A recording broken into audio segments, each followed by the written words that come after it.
talk like this the rest of the night if that's all okay. My nose is so red.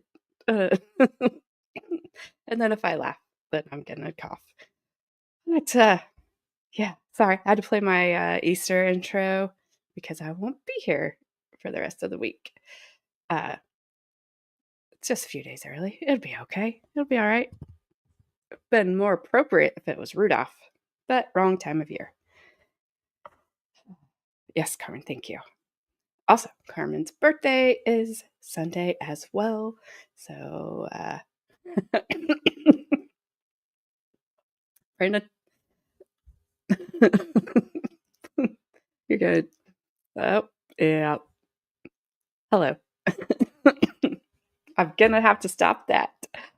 Yeah, it's just allergy season. It's hey, Sir Frank. It's good to see you. No, it's called your granddaughter has a cold and she sneezed in your face last Friday. That's what it's called. But anyway, I digress quite a bit. We are going to go back into the Marshella Chidester, whatever her name is, doesn't matter, trial. We last saw this, what, a couple weeks ago? Before Lori Vallow took over our lives. Thanks, Gabby. I did. I'm stealing her again tomorrow and Saturday. So just everyone's been forewarned. So this is the boat club crash trial up in Michigan. I just want to say Wisconsin for some reason because all the crazy things happen there. But no, this is Michigan. Marshella Chidester, whatever. She is, I would say she's accused, but we saw the footage of her car going through the boat club where a child's birthday party was taking place. She ended up hitting two children, brother and a sister. They did not survive. And the state is saying she was drunk. She's saying she had a medical issue, a seizure issue, and she had been having seizures because we know that doctors let you keep driving when you have seizures that are not under control. I know, Sir Frank, and this is not your thing. I will promise you this though. There's no like anything about the children, like video wise, picture wise, or anything like that. There's one very small part in the future, not tonight, about their injuries, and it's trust me, I have shown worse trials that have happened about things that have happened to kids on here, but I understand. So, but anyway, she's claiming she had a medical episode. We saw the camera footage of there was like I cannot say surveillance. Look at that. Cameras from the outside of the boat club and inside of the boat club. So you see her car come flying down the road, come into the parking lot. She misses every parked car, of course, misses the light pole, unfortunately, and hits basically in the entrance of the boat club where there are people inside seated at tables.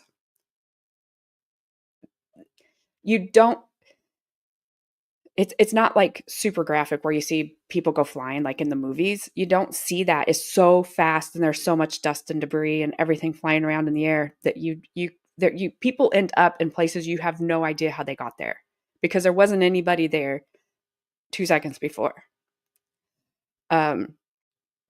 We are going to get back to the cold cases, Sir Frank, I promise. So anyway, that's what the trial is about. The last day that we watched this, we watched part 1 of day 2.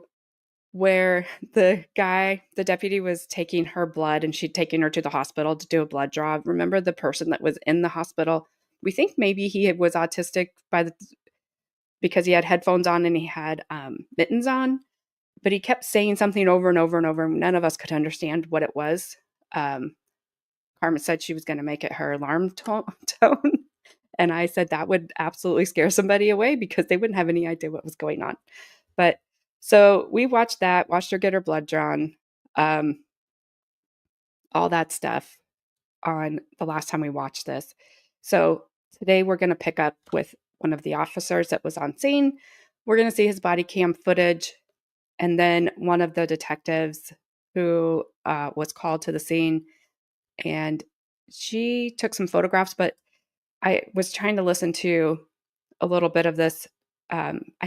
The state said they're not submitting a lot of her photographs to the jury. So I don't remember what we see, but the state's being pretty gentle about the whole entire situation. If we have time, I might start the following video and just see how far we can get there. But I don't know. Depends on how red my nose stays, I guess. I have no idea. Oh my goodness gracious. Yeah, the proofs. Oh my gosh. This state, or the defense attorney, I think Daddy Shorten had said he's a politician up in Michigan. He's not a great attorney. Sorry. His opening statement was awful. It was about as bad as Lori Vallow's. We could have had a drinking game, but we would have died. Of which one of them said their phrase more. His was the proofs will show. Hers was the evidence will show. We would have not survived either way we played the game. Just FYI. Not that I wanted anybody to do that. I think that's all. Oh, I told Carmen to remind me. She did. The audio on here is not super great. We've been super spoiled with the audio of the past. It's better when you have headphones in. I cannot turn closed captionings on here because it's playing. The closed captionings don't go with this. I forgot about it and I turned them on earlier and I was reading I didn't have the sound up on the testimony and I was looking at the closed captionings and it said, "How are you this Fat Tuesday?" And the answer was bloated and fat. And I'm like, what is happening? Oh, and I was like, oh yeah. Whatever. Yes, that's why I was trying to be very careful about what I was saying. I don't want to get accused of being Amber Heard and giving myself a bump halfway through the stream today. I'm not Amber Heard. Dave's Boat Club, how did they not arrest him? It took... I just got it. I'm a little slow sometimes. I was like, who's Dave? Oh yeah, I remember Dave now. He lives up there in Michigan. He could have went to this trial. I better add it to the stage so you guys can hear it. Alrighty. I'm not a racist. I won't answer that. I'm going to plead the fifth on the ground. On the, I don't want to incriminate myself on anything. Hey, Ronnie. Thank you for coming in and saving me. How are you? Oh, and then Monday, we'll be doing Lori Vallow coverage from closings to verdict. We never know what a jury's going to do. I'm thinking we'll have a verdict Monday. At least that's my hope. Because I'm not home on Tuesdays. So I wouldn't be home to cover a live verdict. And that would suck. I have to make Carmen do it. She's going, nope, I have to work. Even though she doesn't. She'd be like, I do. I got called in. All right, here we go. Here we don't go. Just kidding.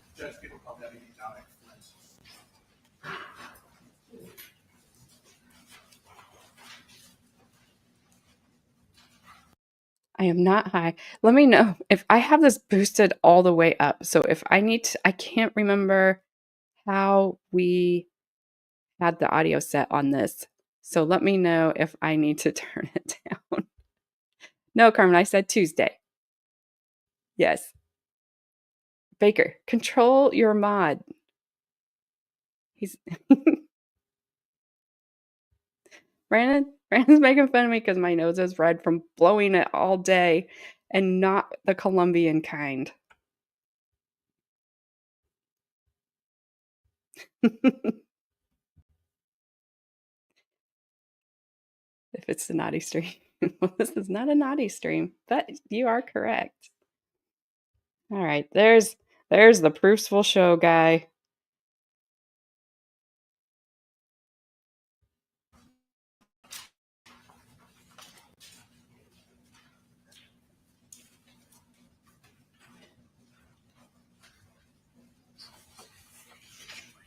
And there's Marshella.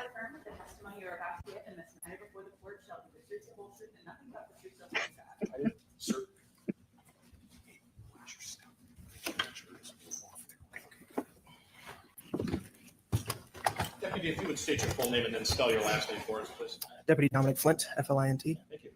Thank you, Judge. Deputy, what do you do for a living? I'm a police officer for the Monroe County Sheriff's Office. How long have you held that position? 6 years into this month. And did you hold any law enforcement positions before the Sheriff's Office? No, And do you have all the training qualifications and certifications necessary to be a peace officer in the state of Michigan? I do. And were those up to date and in order on April 20th of last year? Right. Yes. Speaking of the microphone for me, if you could, Deputy. Please. Sorry. I can hear you, but I know. Sure, yeah. Were you working on April 20th of last year? I was. And did you receive any dispatches or assignments that day that brought you here to testify? I did. What was the nature of that? The nature of my specific assignment on that day, I received a phone call from Supervisor Sergeant Bomia to assist Deputy Schmidt at the hospital with the defendant. And what was the nature of that's what you were actually going to do, but what was the purpose of the assignment? It was basically extra security, another set of eyes on the defendant and the evidence that we collected there. Okay. Did you proceed to the hospital? I did. And did you interact with Deputy Schmidt that day? I did. And did you have any interaction with the blood draw kit? I did. What was the nature of that interaction? Upon receiving the blood draw kit from the medical staff at the hospital, I broke the seal on it, took the papers and vials out of the blood kit and organized them for Deputy Schmidt to fill out on the table. Deputy, in your 6 years as a sheriff, have you ever dealt with a blood draw kit before? I have. About how many times? Close to 30. And was there anything different about this kit than any of the kits you've dealt with in the past? No. Did it appear in order? Yes.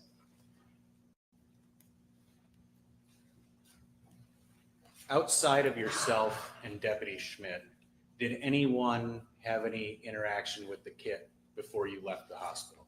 No. And did you stay for the full time at the hospital up until the blood draw?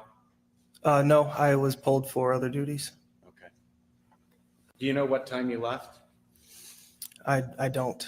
Okay. No, probably about an hour and a half to an hour 45 after we got there. Okay. So probably about 6:15. Sounds about right, yeah. No other questions for Deputy Flint, Judge? Cross. Thank you. May this witness be excused.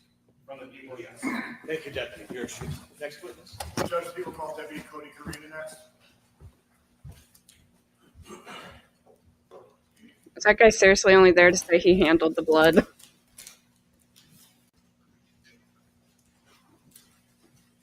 Everybody's got a job. Do you solemnly swear or affirm that the testimony you're about to give in this matter before the court shall be the truth, the whole truth, and nothing but the truth, so help you God? I do. Sir.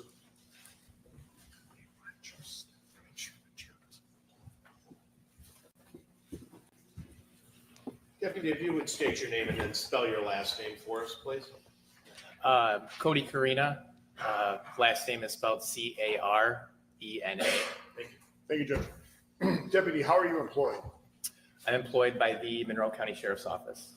And what is your position? I'm a deputy sheriff. How long have you been in that role?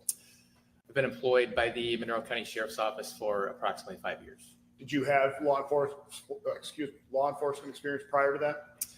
I did. I worked for No one ever has to worry about me doing that kind of a diet ever, because I can't, I don't want anything going on my nose that shouldn't. It looks like it hurts. And plus, I kind of don't want to not be alive anymore. And that tends to be how that ends up. And I don't want to be on trial. And I don't want to be in jail. Carmen says I won't survive. All the reasons I will not do it. I can't think of any that I would.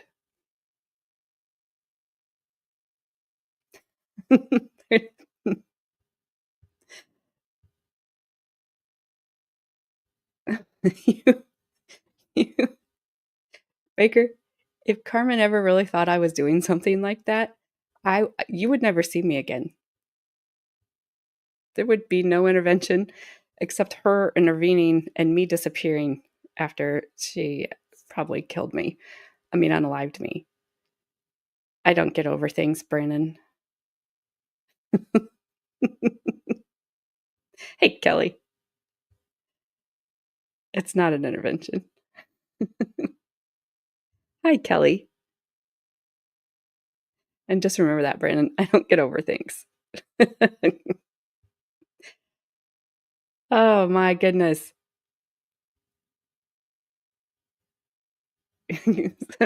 Grab any adult you know and bring them with you. Most of the adults she knows are here already, except for the ones at work. I don't want her to bring the people at work. They might be scary.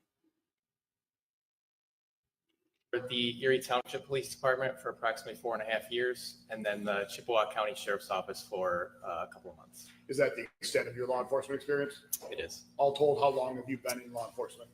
Almost 10 years.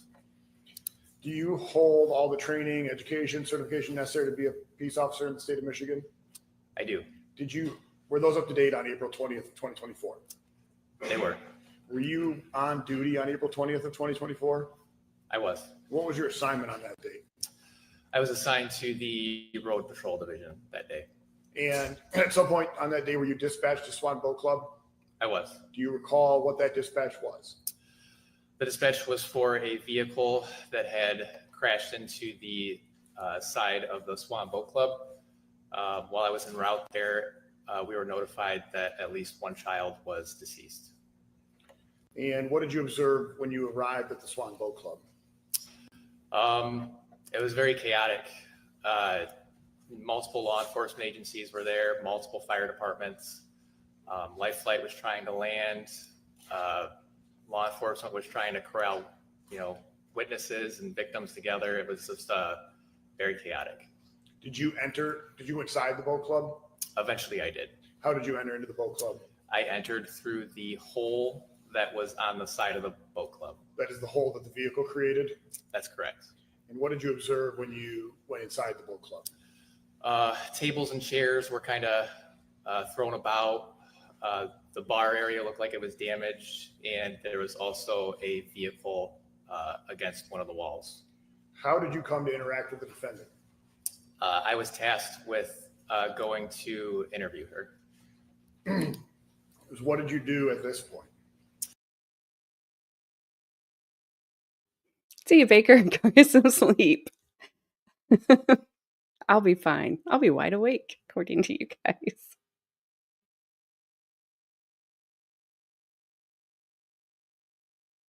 I went to a patrol car that the defendant was in and proceeded with an interview. And so you spoke to defendant? I did. Did you observe any signs of intoxication? I observed the odor of intoxicants coming from the back of the vehicle, the back of the patrol car, and I also observed that the defendant had bloodshot eyes. And so what did you do next? I interviewed the defendant. Are you issued a body-worn camera? I am. And was it functional, operational on that day? It was. Did you have an opportunity to review that footage, Deputy? I did. And is it a fair and accurate depiction of what you saw on that day? It is. And the video that we are going to proffer for the jury, it has been edited. It has. Was that to remove anything that's inadmissible at court today? That's correct. To your knowledge, was that edited about 70 seconds or so? Yes. And you didn't turn your camera off during that time, correct? My camera was not turned off during that time. So your camera was active. It was simply deleted for today's footage. That's correct. Okay. Judge, at this point, I'm going to move to admit and proffer to the jury Exhibit 7.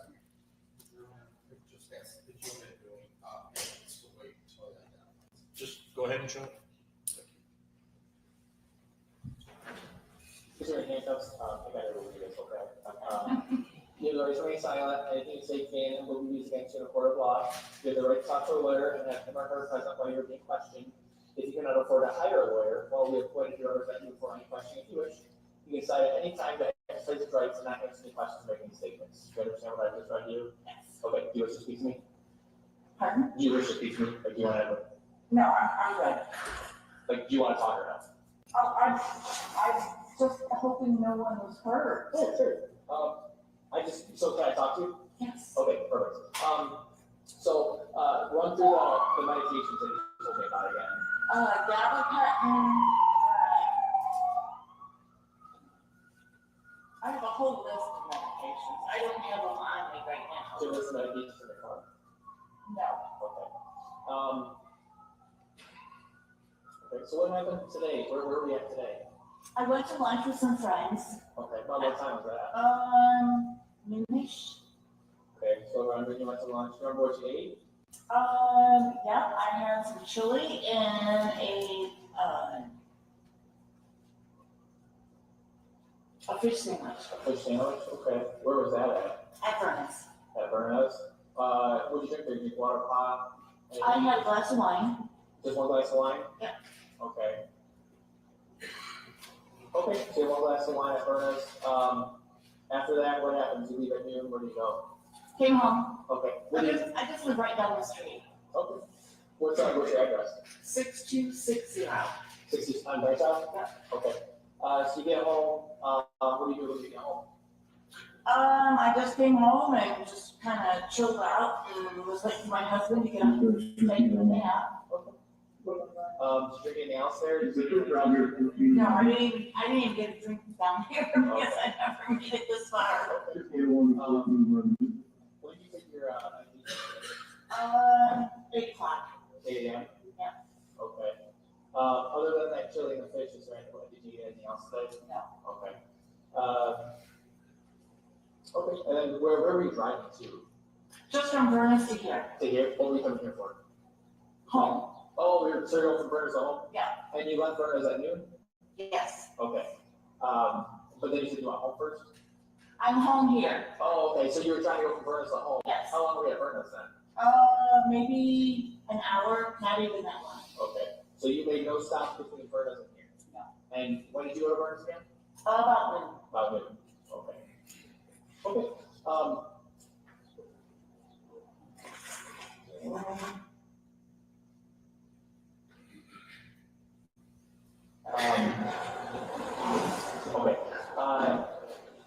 Do you remember what happened when you were going around here? No, not really. I pulled into the parking lot and I thought I was driving up to the boat club and evidently I was driving right to the pavilion. Which direction did you drive?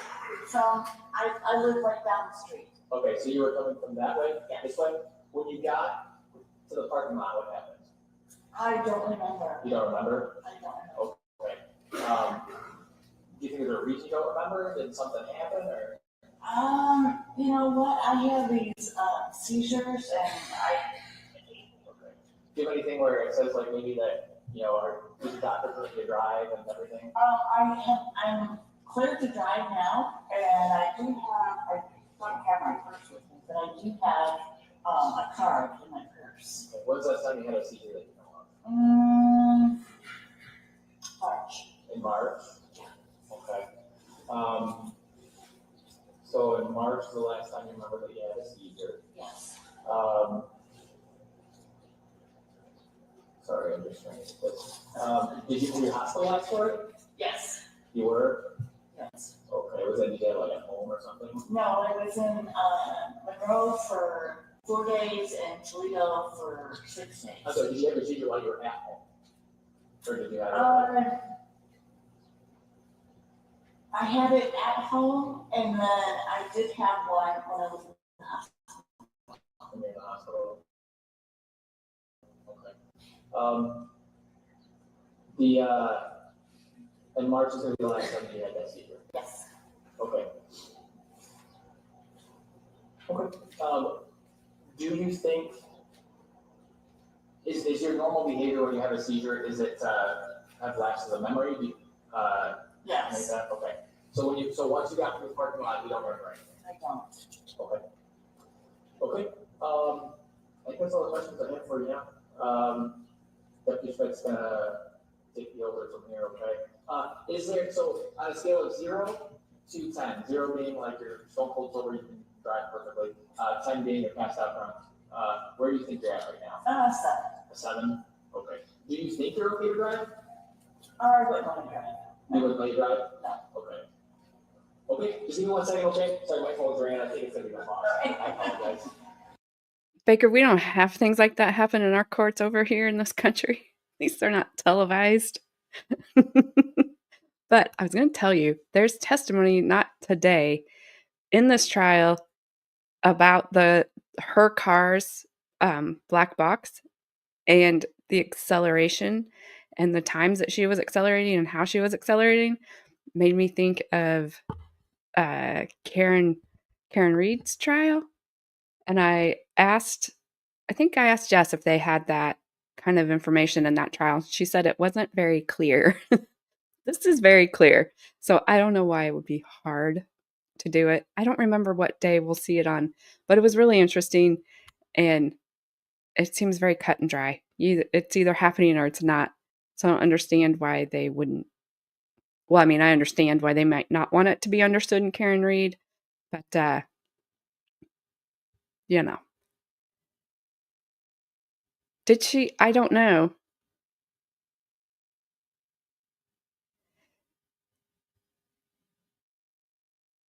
Oh, Baker. And also, hello, John Gary. If she said that, keep that in the back of your mind as we proceed with this trial. We won't. Again, I'm not going to get to it today, but Gabby and I, because I was trying to gauge the audio on this, so we've watched just bits and pieces here and there. You're not going to like her. And that 7 out of 10 is not going to matter. But she's just, I don't believe her about her seizures. I didn't believe her about her seizures long before. It's so bad. They wouldn't let you drive. Sorry, just keep seeing Baker's comment. Yes, Gabby, you have to come on when we get to that part.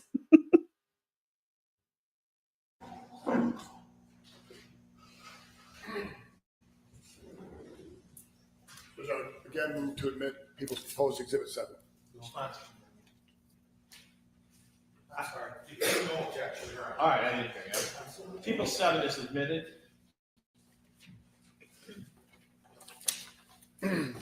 Deputy, to your knowledge, is your time stamp and date stamp on that correct? It is correct. I have no further questions, Judge. Thank you. Cross.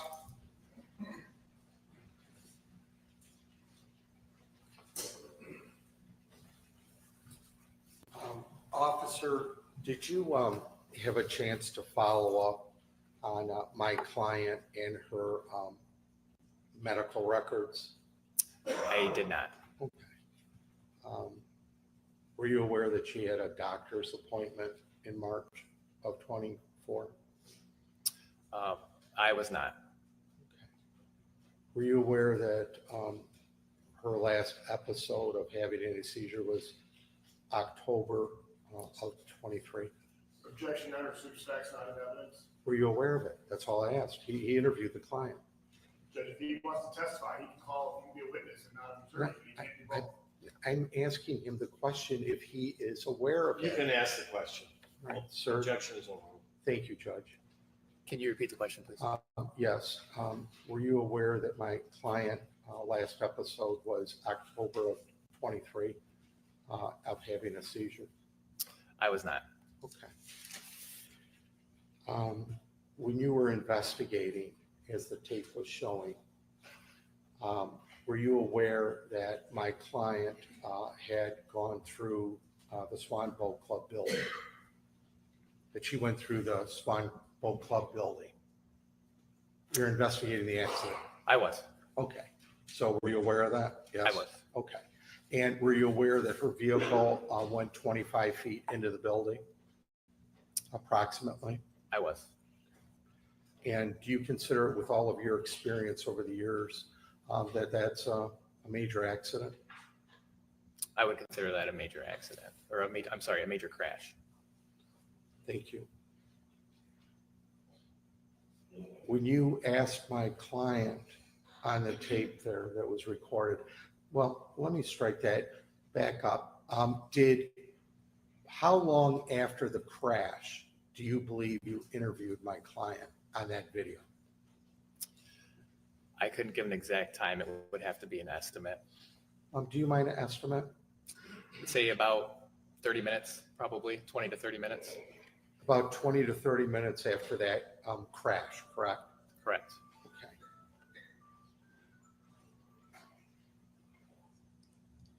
That was commercial time, Judge. The sound came on. Okay. Do you agree that, like, after a major crash or collision, in your experience, if somebody's involved in going through a building and going 25 feet in, that they might not have all their faculties together as you and I sit here calmly talking, just in your experience? It can happen. Okay. And would you agree that when you ask them, are you okay to drive? Did you ask her, well, are you okay to drive because of the collision? Are you okay to drive because your vehicle's 25 feet in the building? Did you ask her any of that? Go to bed, Baker. And also, I happen to know that John Gary likes Gabby. And so do I. And she knows it. Can I put rumors out there? Let's try to get drama on the YouTubes. Also, this guy has a case of the Lori Vallows. Okay. Okay. Shush now. I just asked her if she felt like she was okay to drive. I'm sorry, I didn't mean to cut you off. That's And we heard it. I just want to confirm it if there was any other conversation. Is that, so you agree what we heard is true? It's the only conversation you had with her about this driving, and are you okay to drive? I believe it was a follow-up question to the scale that I gave her from 0 to 10. All right. And when you said on a scale of 1 to 10, do you think you should have waited a little bit longer than 20 minutes or 30 after this major crash occurred to wait till somebody that she would have settled down, get her thought process maybe better, and then ask her questions? Do you think that might be hindsight from your collision crashes that you've investigated? Would have been better to sort of wait a little bit longer than right afterwards? At the time when I was speaking to the defendant in the patrol car, she seemed like she had collected herself after the crash. And she seemed like she was sober, right? No. She seemed like she collected her thoughts. I didn't hear any slurring. Did you hear any slurring? There was no slurring of speech, but... Okay, that's my question. There were no slurring, am I correct? We all heard it. Okay. And you said that she had collected her thoughts after she just went through this building. You felt she had collected her thoughts, right? Yes. I don't have any other questions. Redirect.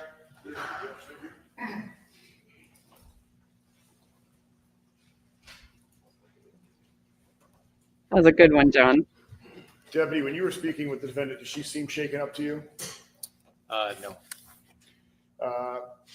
Is slurring of speech the only sign of intoxication?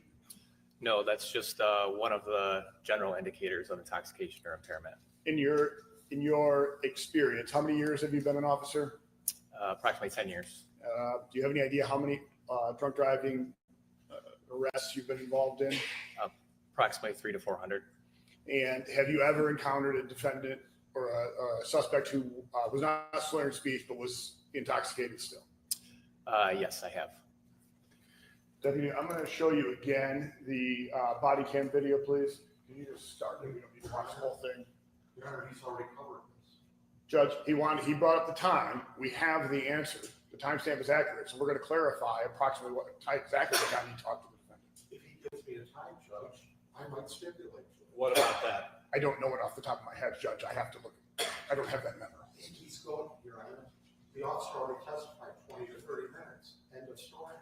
All right, I'm going to sustain the objection. We've heard this. No further questions, Judge. All right, any recross? No, yeah. May this witness be excused?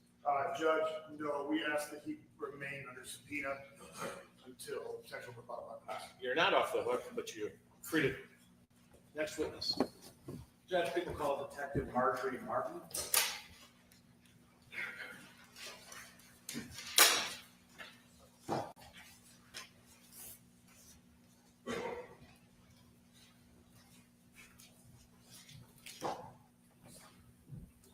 Do you solemnly swear or affirm that the testimony you're about to give in this matter before the court shall be the truth, the whole truth, and nothing but the truth, so help you God? I do.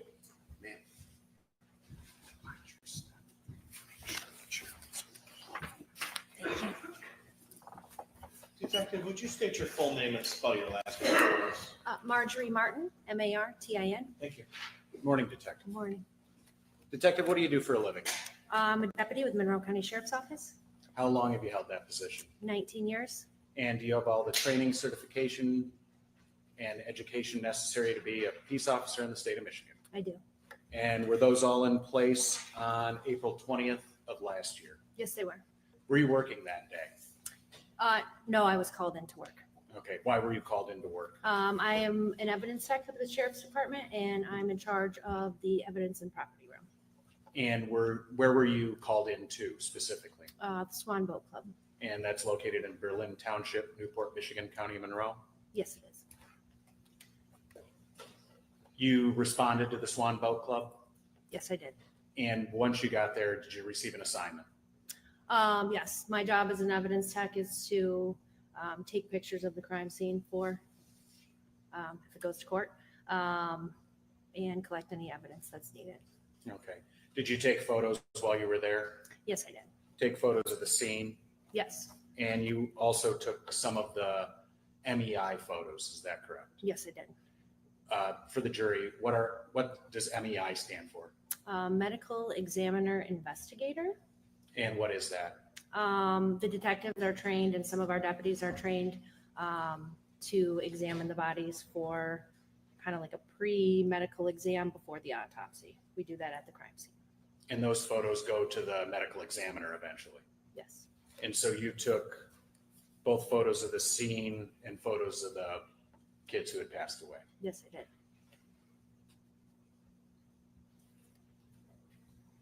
And you've had an opportunity since to review those photos, Yes, and they're a fair and accurate depiction of what you saw at the scene that day.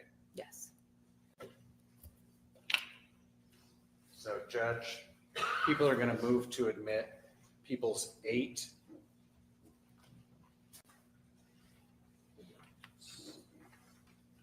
That's 8A to 8 quadruple N. That's 8NNNN. Photos taken by Deputy Martin at the scene of the Swan Boat crash. People would note for the record that although she did take MEI photos, we are not submitting those to the jury. Your Honor, if I may just have maybe 15 seconds to confirm, and I may stipulate to it. We did talk prior, Mr. Lorraine. No objection, Your Honor. People's 8A through 8 quadruple N are admitted. Thank you, Judge. And we don't intend to publish these at this time. They're just for the jury upon deliberation. Okay. If I had a Deputy- fake mustache, or I'd put it detective, I'm on. sorry. You're also assigned to run the evidence room at the sheriff's office, is that right? Yes. And so you deal with blood samples from OWI investigations on a regular basis, is that right? Yes, I do.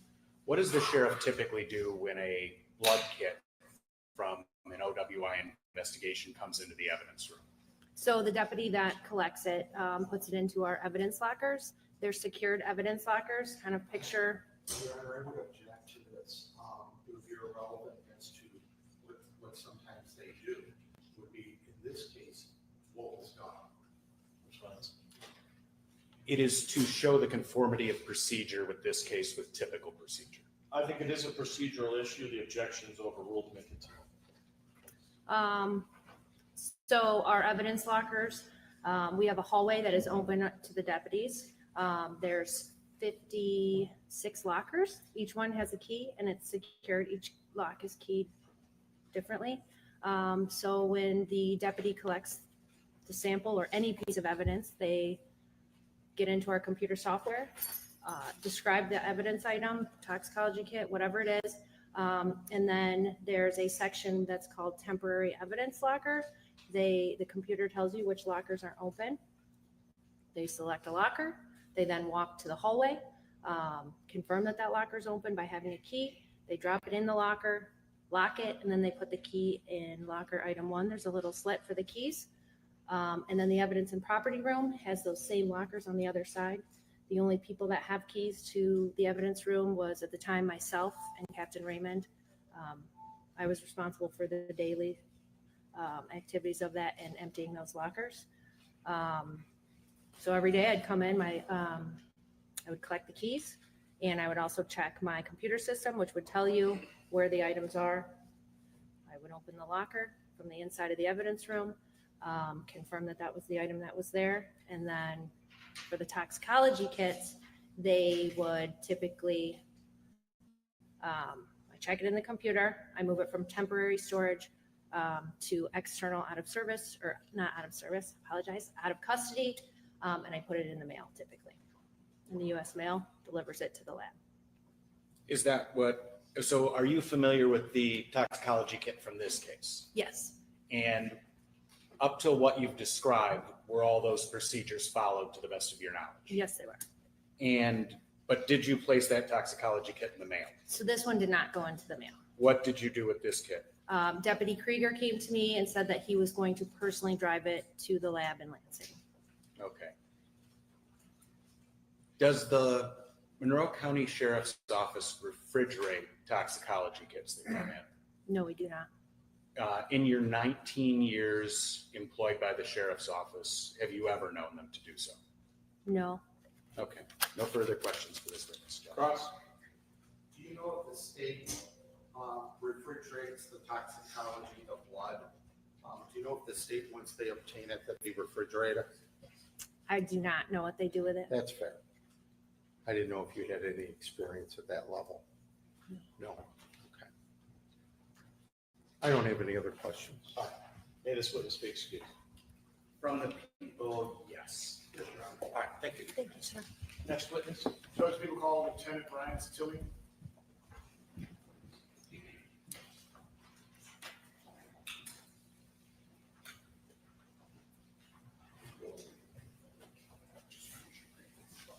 I solemnly swear or affirm that the testimony you're about to give in this matter before the court shall be the truth, the whole truth, and nothing but the truth, so help you God. I do. Sir.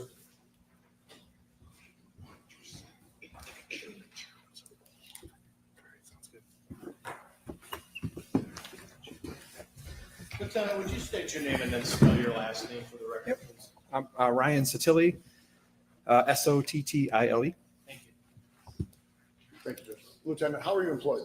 I work for the Monroe County Sheriff's Office. How long have you been in that role? 20 years. Any prior law enforcement experience? No, And do you hold all of the trainings, education, certifications necessary to be a peace officer in the state of Michigan? yes, I do. And were those up to date on April 20th of 2024? Yes, they were. Were you working on April 20th of 2024? No, I was not. You were off duty on that day? Yes. Were you called in? Yes, I was. Why were you called in? I got a call because I operate our drone. So I got a call from the sheriff advising me there was an incident and needed the drone on the scene. What does the drone do? It's a small unmanned aerial vehicle. It flies in the air with the remote control. I have a controller and a screen on it. Has a camera, has infrared camera, and a zoom lens camera. So you can take photos with it? Yes, take Does photos. it take video too? It takes videos and photos. Yeah. And on April 20th, were you sent to the Swan Boat Club? Yes, I was. Is that to take photos with the drone? Yes. And do you know about what time you would have arrived? I believe I arrived on scene at about just before 5 p.m., about 4:55, I think. A couple hours after the crash? Yes. And the defendant was no longer on scene? No. And on that day, did you deploy the drone and take photos of the Swan Boat Club and surrounding areas? Yes, I did. How does, just briefly if you can, how does that work? Take the drone out of the box. Just some assembly required. Putting the battery in it, putting the blades out, turning it on, turning my remote control on, the controller on. It runs a self jack. It grabs GPS, make sure it knows where it's at before it'll fly, and then push the 2 levers and it takes off. Do you decide what photos it takes? Does it just snap automatically every second? There's on the controller, I can push, take videos, take photos. I also can set it up to automatically take photos while it's flying. What did you do on that day? I ended up doing both. I did had it fly a pattern to take a bunch of pictures just as a mosaic if we needed it, and then I manually took different pictures at different positions over the scene. How do you get the photos off of the drone? The camera is mounted on the drone, and there's a micro SD card on the camera. So once the drone comes back to the ground, I pull the micro SD card out, and then I insert it into a computer. And I take the pictures off the card. Did you have an opportunity to review those pictures? Yes, I did. And are they fair and accurate representation of what you saw that day? Yes, they are. Judge, the people are going to move to admit 9A through 9DDD, that is 9DD. 2 or 3 of these were previously admitted, but they are just the aerial drone photos. Okay. People's 9A through 9DD are admitted. DDD, Judge. DDD. Triple D. Yep, thank you. Thank you. Lieutenant, Judge, I'm also going to move to proffer 9K to the jury. Detective, this is a photo you took. I said detective, sorry. Lieutenant, this is a photo you took? Yes, it is. Okay.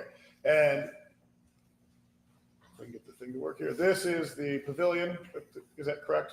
Yes, it is. Okay. Where is defendant's home located in reference to this? I'm not 100% sure. I know it was down the street. Okay. And I'm going to proffer 9H, Judge.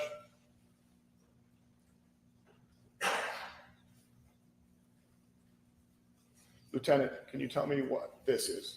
It's looks like a picture of the pavilion or where the party at. There's a hole in the side of the building. The hole is where the defendant's vehicle entered. Presumably, yes. Yeah.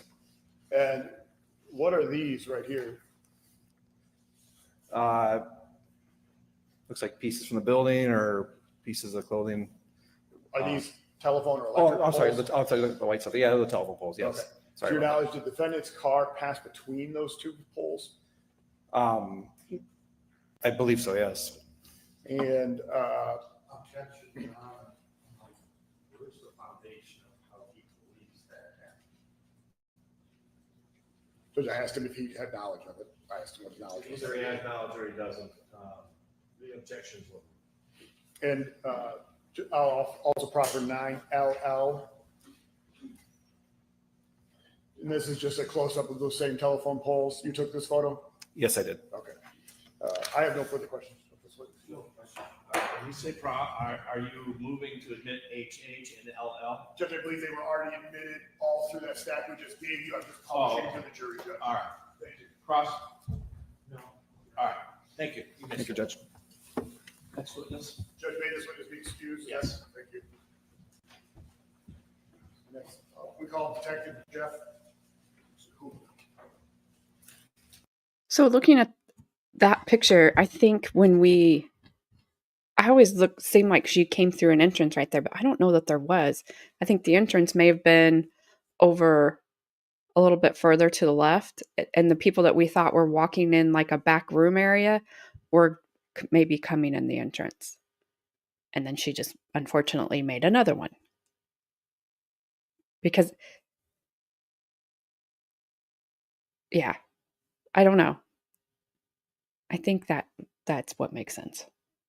But who knows? Branded numbers. Don't you even. Don't you even. Do you solemnly swear or affirm that the testimony you are about to give in this matter before the court shall be the truth, the whole truth, and nothing but the truth, so help you God? I do.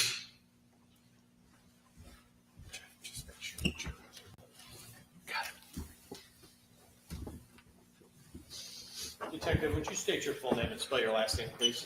Jeff Hooper, Hooper. I apologize to the court for my voice. It's residual from a issue a couple weeks ago. Yeah, me too. Really a Judge, detective. Detective, how are you employed? I am currently the sergeant for the Detective Bureau at the Monroe County Sheriff's Office. And what does that mean? What does it mean when you say I'm the sergeant? So I supervise the detectives and the investigations that come through the sheriff's office. How long have you been in law enforcement? I've been in law enforcement now for 24 years. Is all of that with Monroe County Sheriff's Office? Yes.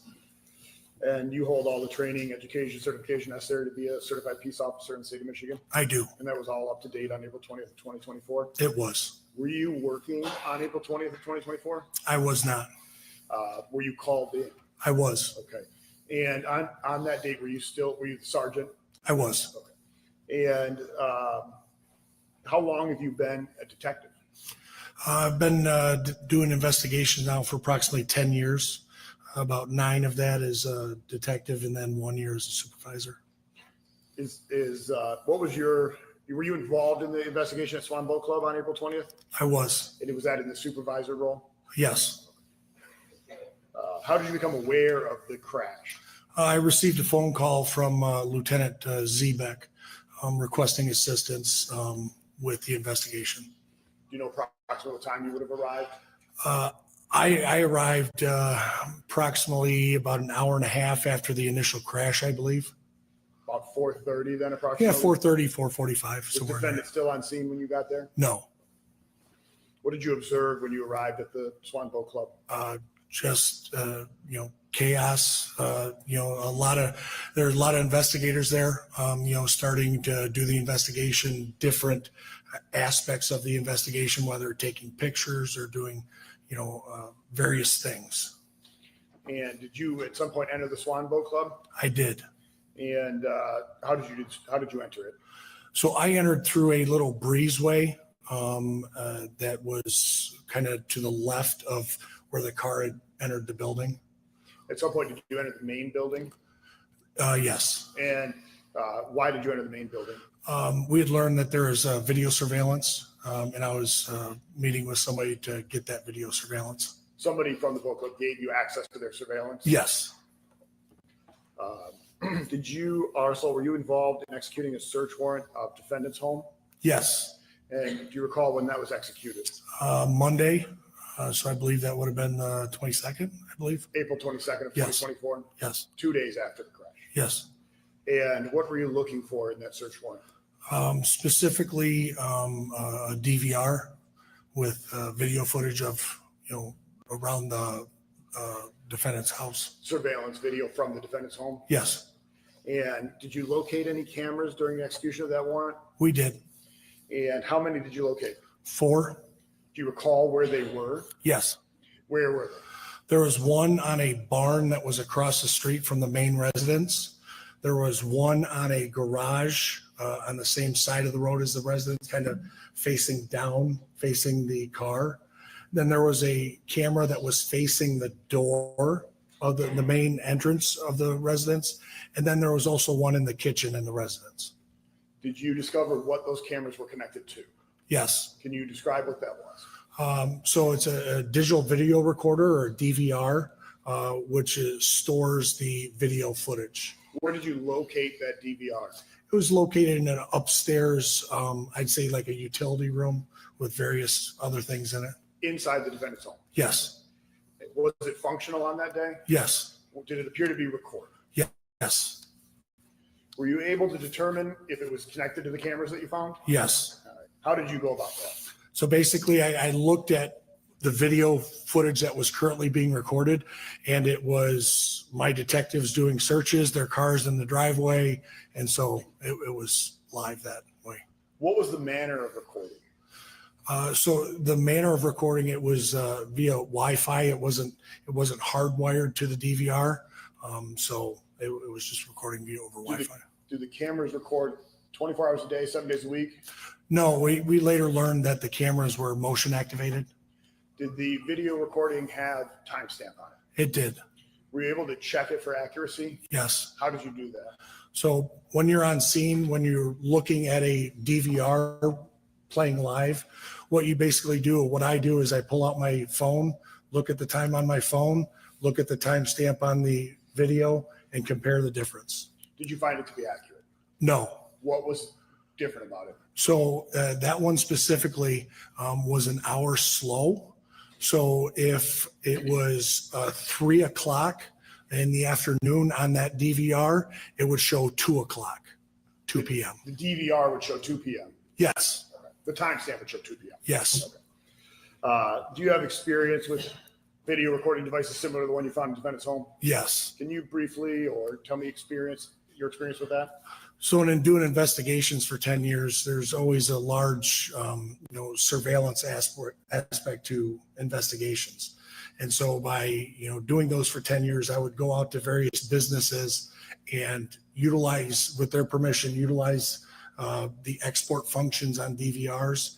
And if you use, most DVRs are similar in nature to how you get the video off of it. So.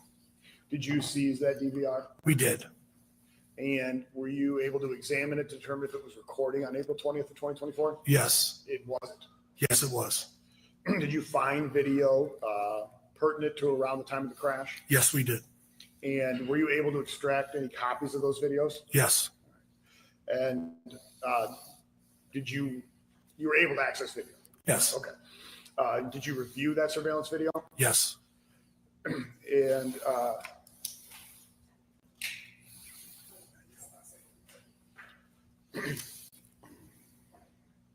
is this a copy of the recordings? Yes. Not all of the recordings? Correct. Just the what's pertinent around the time of the accident? Correct. Okay. Do you know what camera this video is from, or cameras, if it's more than one? Depending on the video, I believe it's the one from across the street on the barn, if it's showing the car leaving the residence. Judge, we're going to move to admit Exhibit 11. If defense prefers, I can publish it first. Your Honor, sure. Where would you like us to go? Over here.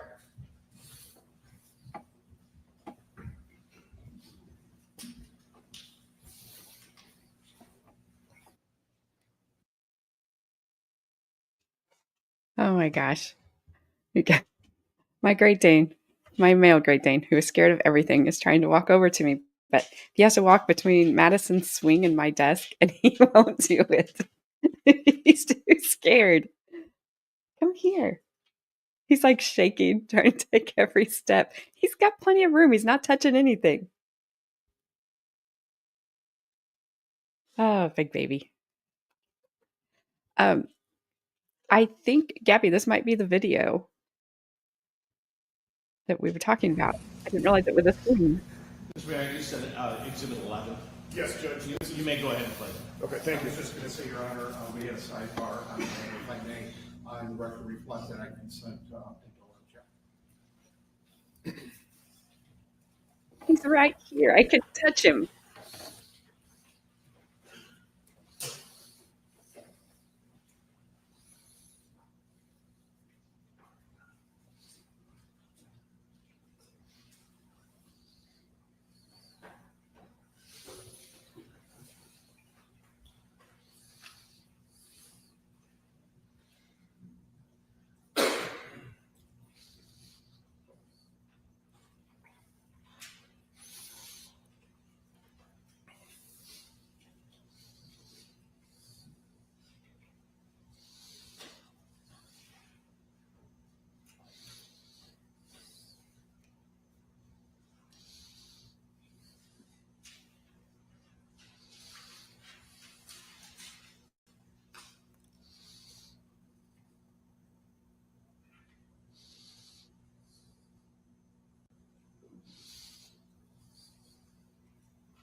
This isn't the one who was scared. This is the bull in the china shop.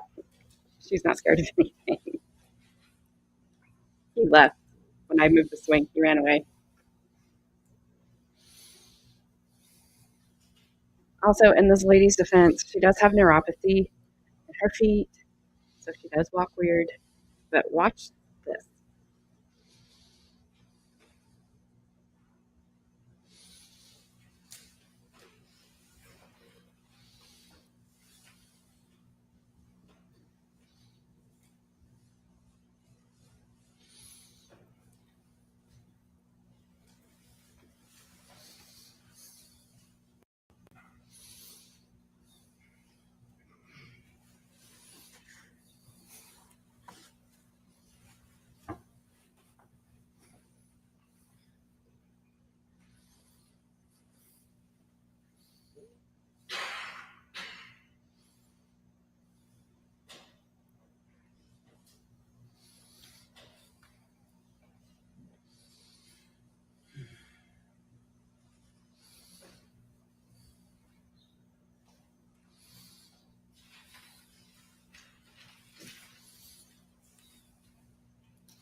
So if you didn't catch that, when she pulled out of the driveway, the front of the car was fine. When she went back by the driveway, the front of her car was not fine.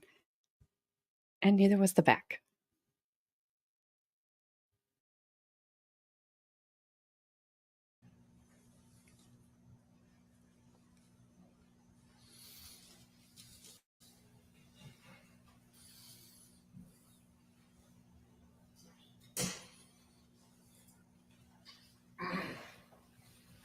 I don't know what she was doing, Kelly. Judge, for clarity, I will again move for the people's proposed exhibit 11 to be admitted. No, People's 11 is admitted.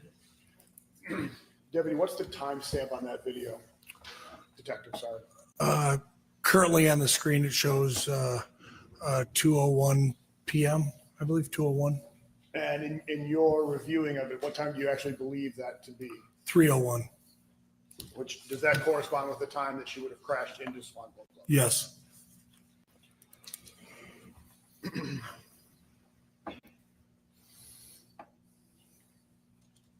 And in your role as executive in this case, do you know what time that crash occurred in at Swan Boat Club? Yes, is right around, I believe it's 3 o'clock and like 50 some seconds, somewhere right around there. And in your investigation, did you discover any other crashes that the defendant was involved in on April 20th? Yes. What did you discover? So through this video, we learned that the defendant had crashed excuse me, into her neighbor's truck with enough force to push it back over a fence. Do you know approximately how far she pushed that truck? I didn't measure it. I would guesstimate 20 feet. Is that the truck you can barely see the corner of in the video? Yes, and then also off screen there was a little pine tree that just to the right, if it would have been in front of the truck on the side of the road, that she also crashed into. I know it's off screen, but are you saying it would have been over here off screen? Yes. Or on this side of the street over here? Across the street. Right here? On Yes. this side of the street where this driveway is? Yes. Okay. So she crashed into a pine tree, Yes. and then she crashed into the neighbor's truck, Yes. and then she crashed into Swan Boat Club. Yes. Hi, Fiddletown. In your investigation, were you able to determine approximately how far defendant's home is from Swan Boat Club? Just by using Google Maps, approximately 550 yards, or I'm sorry, 550 feet. not yards. 550 feet. 550 feet.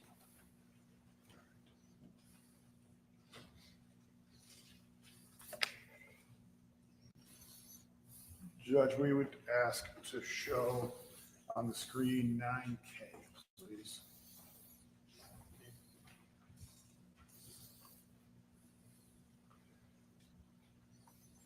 Detective, is defendant's home on this screen?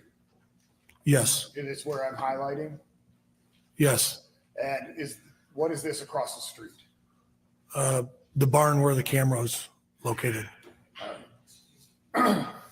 And so the neighbor drive would have been on this side, on the other side of it, right? Just off the screen? Yes.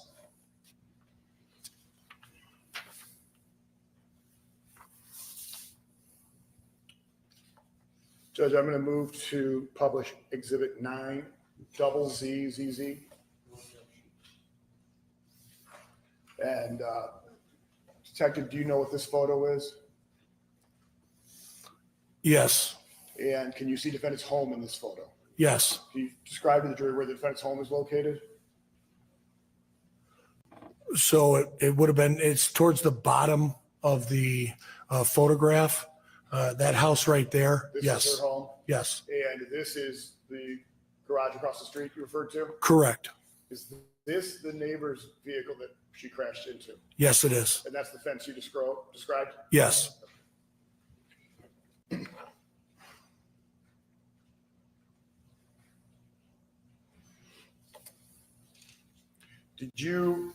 Were you involved in an interview with the defendant?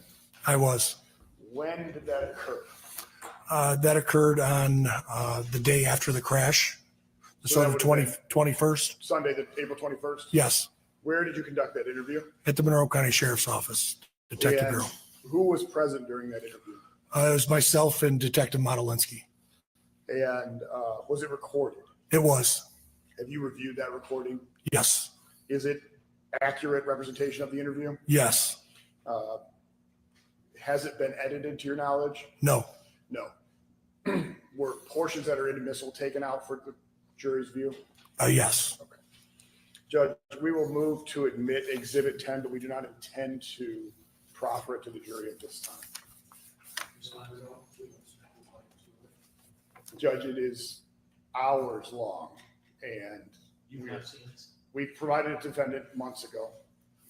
I don't know, I understand that you provided it, but I don't know if that's the same one that I've seen. I don't mind tonight looking at it, and then in the morning, Your Honor, I can consent or object if it's not the same. I can't just do something blindly, sort of. And I don't mind putting the hours in tonight after the report. Defense has a copy on its desk, Judge. I'll reserve this witness. We can bring it up back up tomorrow. All right, we'll do that. Okay. Thank you, Judge. If your representation is, no, go, I'm sorry. Judge, no further questions at this time. Obviously, we're going to hold this witness. Understood. Cross.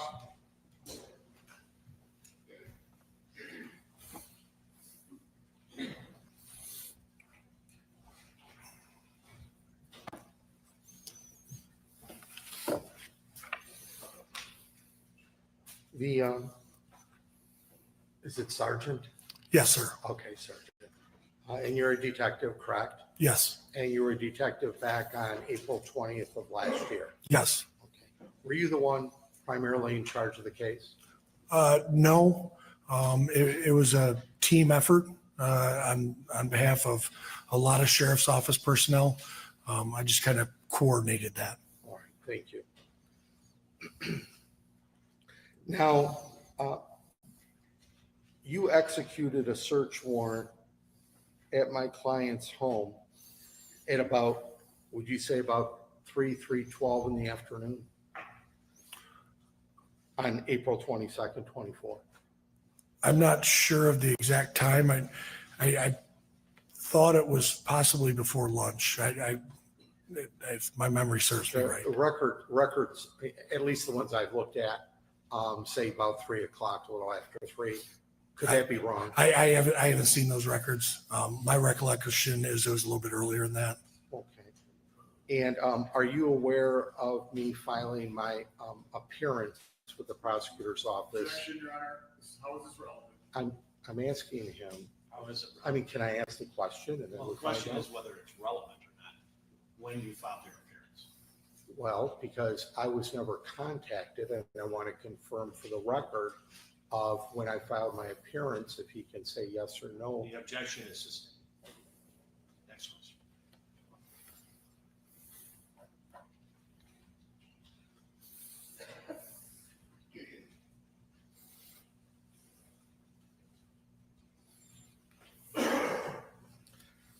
If you don't mind, I asked the prosecutor if you could queue up the second picture that was that you were talking about. I appreciate it. Trust me, I walk over there to point. Sure. I'm going to point. All right, well, you speak up. I will. Thank you. So you can go back to the one prior to this, please. Talk about this one? Prior to that, or So.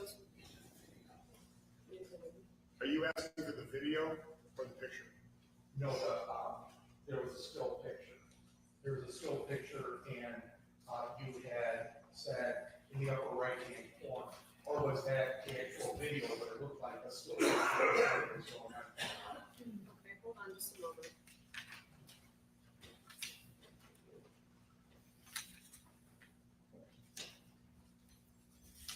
You're referring to this? Yes, thank you very much. Officer, can you see? Yes, sir. Thank you. I'm not so tall, but there's a tree about right here. Would you agree? Yes, there's a pine tree over there. And this video that you obtained from my client's home security camera, does the original one show that tree? In other words, this goes back, let's say on this tree, 4 inches, 5 inches. So The original one. the video that I extracted was given to the prosecutor's office, and that's what yes. Yes, what? That there was a tree? Yeah, there was a tree. Not in the video that I saw, no. Is this a duplicate of the original that you took from my client's home? It's the original, yeah. This is the original? Yes. You didn't make a copy for the prosecutor, and that's what's being shown? I extracted the video, put it on some media, and then put it into the evidence locker. You say extracted. What do you mean by that? So when you extract the media, you go through the DVR, say what videos you would like to export, and then you put them on some sort of media, whether that be a flash drive, a thumb drive, a pocket drive, and then that is then placed into the digital evidence locker at the sheriff's office. Did you have somebody that was trained in IT, or did you handle this yourself? I did it myself. All right, I don't have any other questions. Redirect.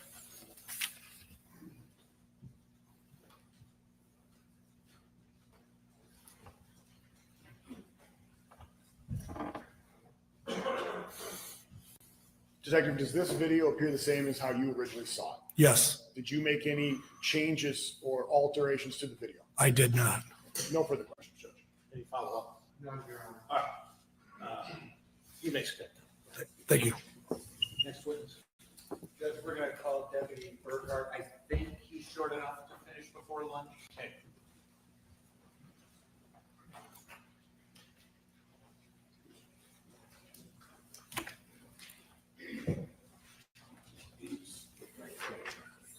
Do you solemnly swear or affirm that the testimony you're about to give in this matter before the court shall be the truth, the whole truth, and nothing but the truth, so help you God?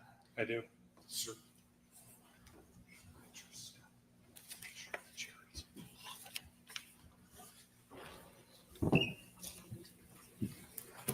Deputy, if you would state your name and then spell your last name for us, please. Deputy Nicholas Burkhart, Burkhart. Thank you. Thank you, Judge. Deputy, what do you do for a living?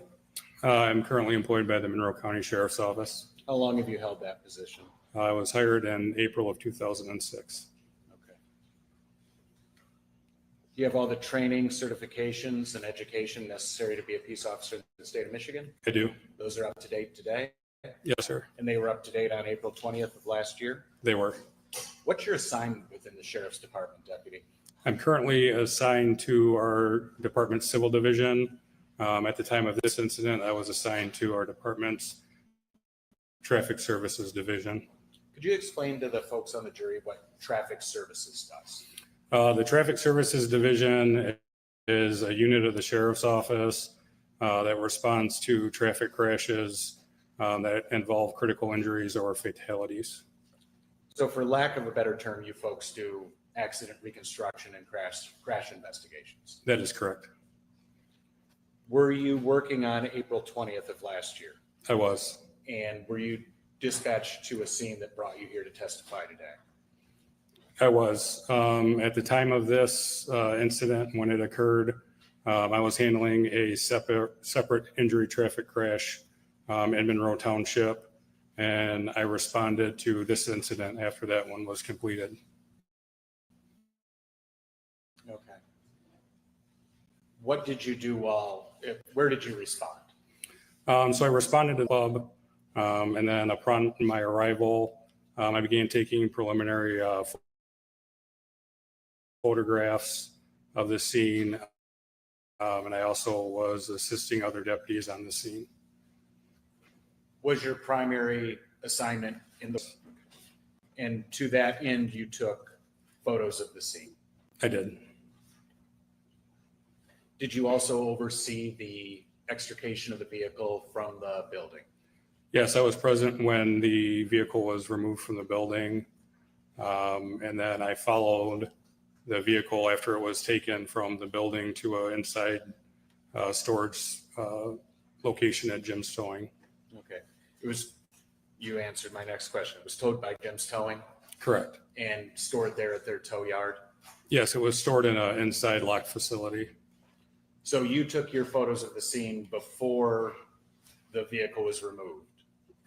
Correct. I took initial scene photographs prior to the vehicle being removed. Yes. Okay. And then did you take any photos back at Jim's Towing? I did. On the 22nd of April, I returned and took additional photographs. Okay.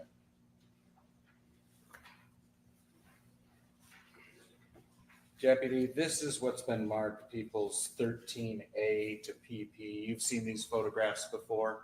Yes, sir, I have. And these are a fair and accurate representation of what you saw of the scene and of the vehicle back at the tow yard? Yes, sir.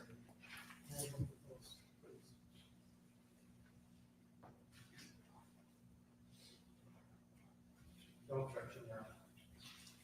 People's 13A through People's 13 PP are available. Thank you, Judge.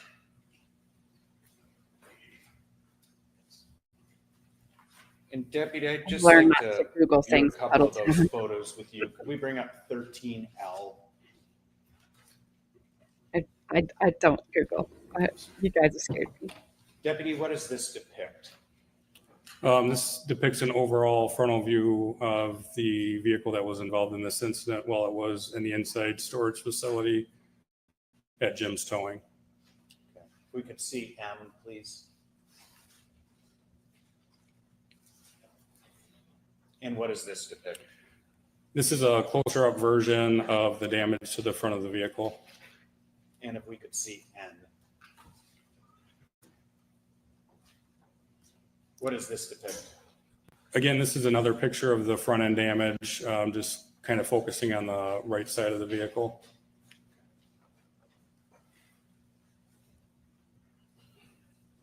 So you initially went to Jim's Towing on the 20th. You returned on the 22nd to continue your investigation. Is that correct? That's correct. I followed the vehicle to assure that it was placed in a secured inside storage facility, and then I returned on the 22nd to continue the investigation. Okay. Other than taking photos, did you do anything else as it related to the vehicle? Yes, I did. What did you do?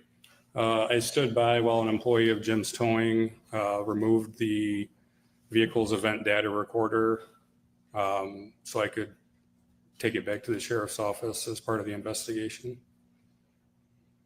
What is an event data recorder? An event data recorder is a module in most motor vehicles that will monitor various diagnostic points of a vehicle. It kind of constantly overwrites itself until an event occurs that causes the data points to be locked in. Have you received any training with regard to event data recorders? I did. In August of 2021, I successfully completed the Bosch CDR technician training that was provided by the Institute of Police Technology and Management at the University of North Florida. So Bosch CDR training, what is that for the jury's understanding? So the Bosch CDR is a computer program that allows us to image the data that's been locked in a vehicle's event data recorder and use that image to produce a report that can be analyzed. So you took custody of the physical device, the physical unit from the tow truck driver? That's correct. And once you took custody of it, what did you do?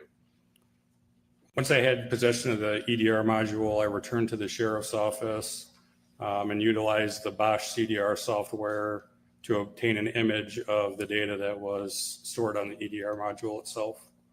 Have you done this sort of thing before? I have. About how many times? I would estimate a few dozen times. Okay. And this extracts information from the unit to create a report, you said? Yes, it takes an image of all of the saved information on the module and generates a report for it. Okay. Deputy, I'm going to show you what's been marked People's 14. It's a stipulated exhibit, but just show it to you to identify it. Could you tell us what that is? Yes, I can. So this is a copy of the Bosch CDR report that was generated as a result of the image that I took of the data that was on the EDR module. Okay, and that's the EDR module. Well, let's back up. I never asked you this. What kind of vehicle is this? It's a Ford Edge. Okay. Do you know what model year? I do not know off the top of my head. Okay.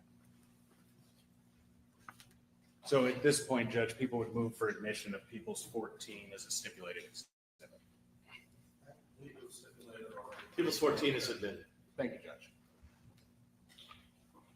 So despite how many of these you've downloaded, are you qualified to discuss the contents of the report? I am not. Why not? There's a separate course, which is an EDR analysis course, and I have not attended that yet. Okay. So you're qualified to procure the image, but not to analyze it and discuss it? Yes. So my qualification is for the use of the CDR imaging tool that allows us to obtain the image from the stored data. Okay. I don't have any further questions for Deputy Burkhart, Judge. Cross. Deputy, as for here, keep my voice up. You didn't do any of the reading or interpretation of this whatsoever. I just want to make that clear. Am I correct? Correct. Okay, I don't have any questions. This one's so excused. Yes. All right, thank you. You're excused.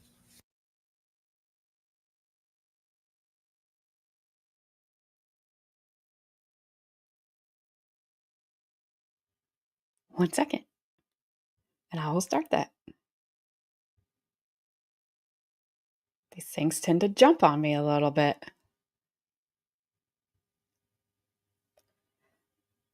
All right, so this is, I think after lunch that day, they moved that, actually we got through that first day pretty darn quick. So we'll do this one and then we will stop for the day. That'll get us to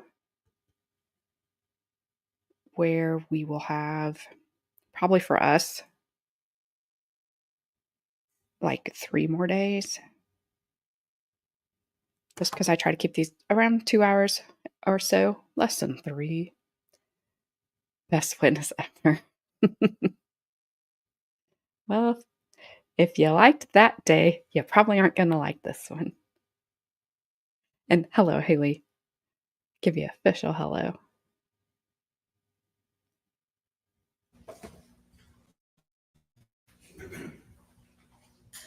Also, if you're just joining us, headphones are the best for this audio that is the worst. Well, not the worst, but some of the worst are the best. I say is the, whatever.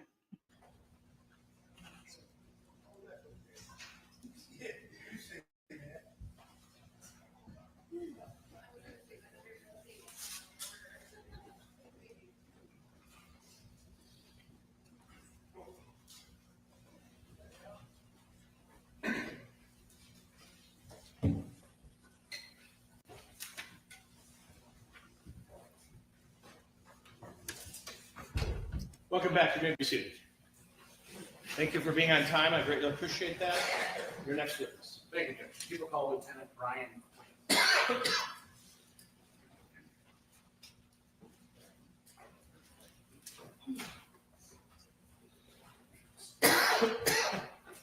you solemnly swear or affirm that the testimony you're about to give in this matter before the court shall be the truth, the whole truth, and nothing but the truth, so help you God? Certainly.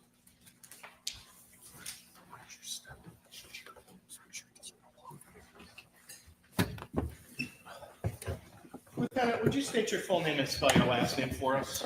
Good afternoon. My name is Brian Quinn. Last name spelling is Quinn. Thank you. Thank you, Judge. Lieutenant Quinn, what do you do for a living? I'm a police lieutenant with the Monroe County Sheriff's Office. How long have you worked for the Monroe County Sheriff's Office? 25 years. Did you have any law enforcement jobs before that? I have. And where was that? I served 10 years as a police officer within the state of New Jersey. Still haven't lost the accent. I guess not. What, as a lieutenant in the Monroe County Sheriff's Office, what do you do? What are your specific duties?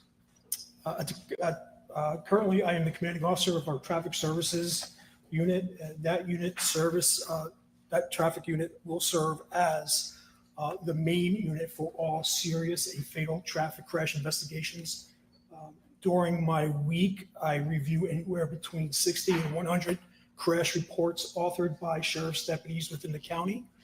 We also do salvage vehicle inspections, regular vehicle inspections, and we do talks throughout the county on traffic enforcement. Prior to your promotion to lieutenant, what was your position within the sheriff's office as it pertains to the traffic services division? I held the rank of sergeant. So you were head of the traffic services division? I was. Have you received any specialized training in regards to traffic services? I have. Lieutenant, I'm going to show you what's been marked People's Exhibit 15. Can you just tell us what that is? Your Honor, I'd like to look at it. Got a copy right there. I'd like to verify it. Go ahead. Thank you. Sure.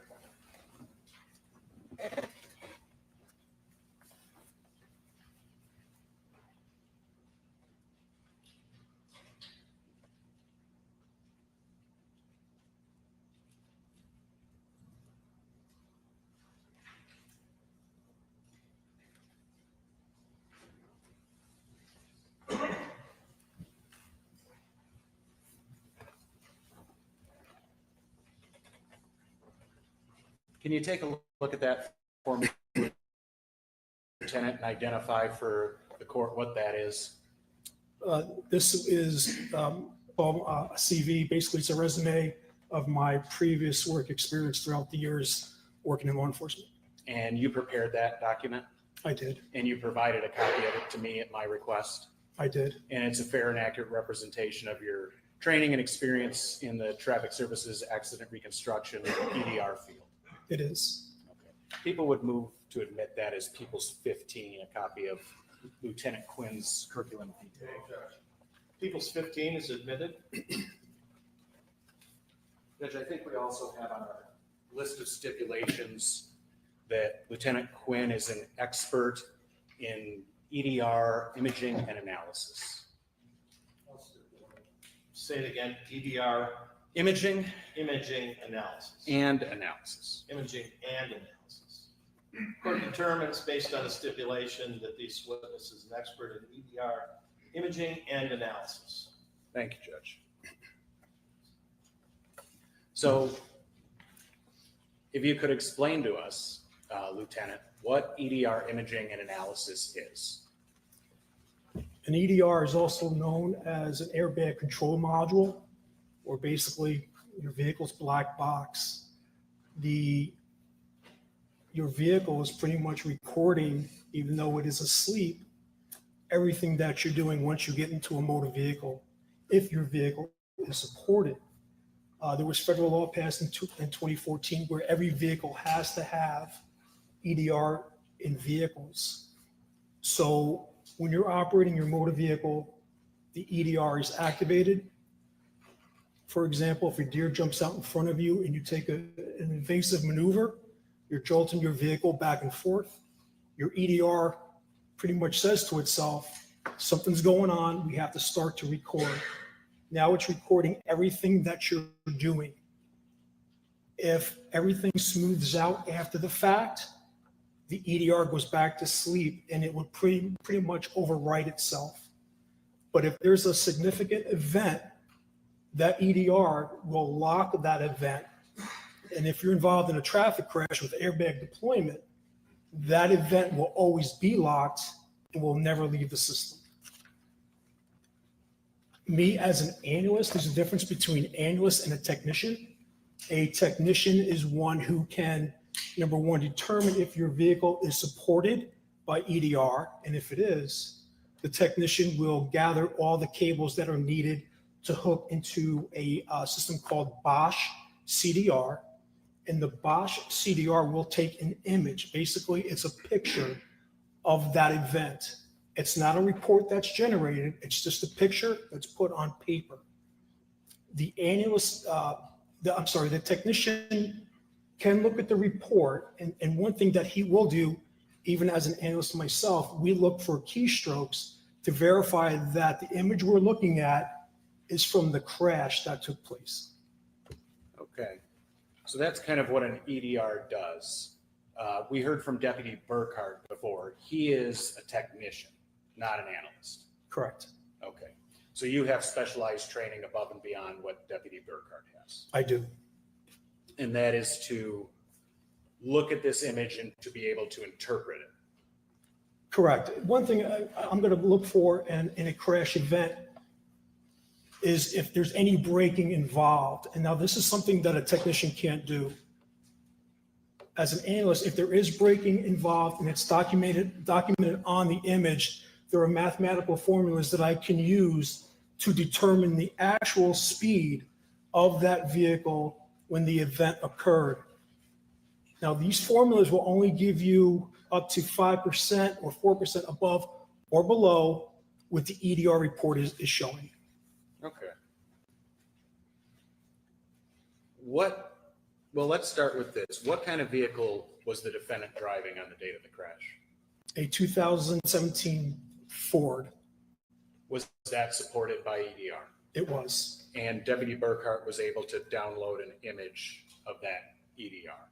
He was. And you've had an opportunity to take a look at that image and review it? I have.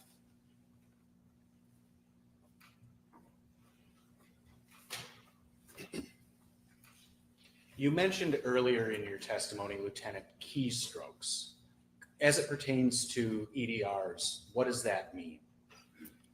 This is very important. And again, going back to when I first look at the image, for example, if I have a keystroke of 500, it's going to show me the ignition cycle at the time of the image. And if it says 1,000, well, then we're 500 off. I'm going to know that what I'm looking at regarding that image is not from that crash. So I guess clarify that for me. So because in your example, because the EDR image reflects a keystroke, what does a keystroke mean in layman's terms? Starting your vehicle. Okay. So because that EDR image in your example is from keystroke 500, and when you download it, you can see that you're now on keystroke 1000. You know that that EDR image is not in time with the current keystroke because that was 500 ignition cycles ago. That's correct. Okay. Does this EDR report reflect those two components in defendant's vehicle? It does. And what does it reflect? The keystroke, I believe, was 8,195 at the crash, and the keystroke upon this image was 8,196. So we're off by one. So so does a keystroke occur when one removes the EDR? Anything can trigger a keystroke. A lot of people, if they get back into their car and they keep trying to start the car, every time they try to start the car, it records a keystroke. If your battery becomes dead, or if you disconnect from your battery and then you reconnect, it creates a keystroke. Normally, when we see anywhere between 5 and 10 keystrokes off, to me, that's still the same image pertaining to that crash. But for this crash, we're only off by one. And what does that mean? It's my opinion that the EDR image in this case is from the crash. Okay. So you mentioned, Lieutenant, that certain things will cause an EDR to wake up or activate. Can you speak a little bit more about that to the jury? What types of things can cause that? Again, any type of evasive maneuver as to where if you're not traveling in a straight line or negotiating a curve at a basic speed, if you jolt your vehicle, it can cause the EDR to wake up. If you're involved in a car-deer crash, it will cause the EDR to awake. If you're involved in a significant event, it's definitely going to cause the EDR to awake and start to record. But again, if your vehicle has airbag deployment, that EDR image will be there and you can never really remove it. In that type of circumstance, Lieutenant, would you say the EDR image is locked within the system? That's correct. So talk about a little bit for the jury. What types of things does a EDR record? A lot of information. Well, so basically, it can record whether or not you're wearing your seatbelt as the operator. It will record if your passengers are belted. It will record every time you hit your brake pedal. It's going to record percentage of throttle. It will record your speed. It will record what's called a delta V, which is a change in velocity. It will record if your headlights are on or off at the time. Just a lot of information on the report itself. So you had an opportunity to analyze the EDR image from this vehicle from this crash. Is that correct? I have. And did this EDR record an event? It did. Did it record more than one? It did. How many did it record? 2. From that same ignition cycle? Yes. So referring to, you've had an opportunity to review the report? I have. And do you have a copy with you today? I do. To refresh your recollection? Yes. So does the EDR record the speed of a vehicle? It does. Does it record the percentage of acceleration? In other words, the percentage of the accelerator pedal? It does. Does it record braking? It does. Does it record what year it's in? It does. So you said there were 2 events for this ignition cycle. Yes. If I could ask you about the first event, what does the EDR show for that event as far as gear? Shows reverse. Okay. Does it show, well, the EDR, how far back does the recording go prior to an event? Everyone can be different. Usually they're 5 seconds pre-impact. Okay. Is that in fact what this particular EDR recorded, 5 seconds prior to event? I believe so, yes. And for all those types of things we just talked about, braking, accelerator, pedal, percentage, and speed. It does. And it'll tell you the speed right up to the time of the crash? Yes. Okay. Lieutenant, could you tell me as to the first event, what the speed at the time of the crash was? I would have to look back at the report. You need it to review or refresh your recollection. Yes.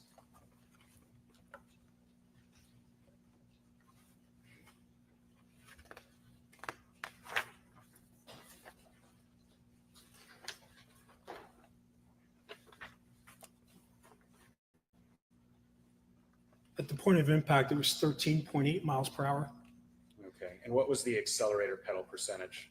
100%.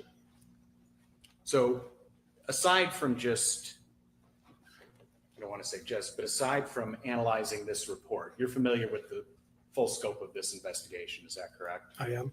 And you're familiar with the video evidence and investigation by other deputies, is that right? I am.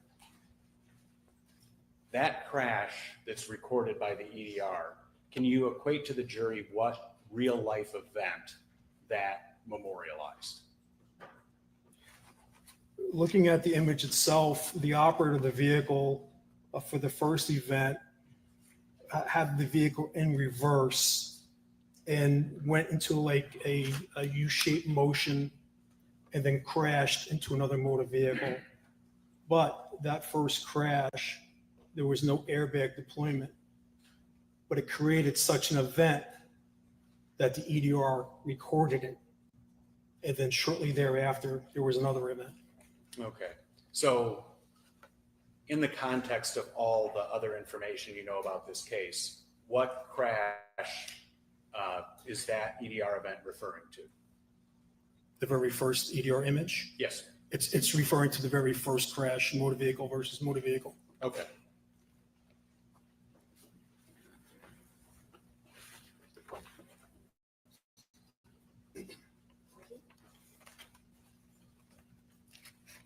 And Lieutenant Quinn, I'll refer you to the table for the second event.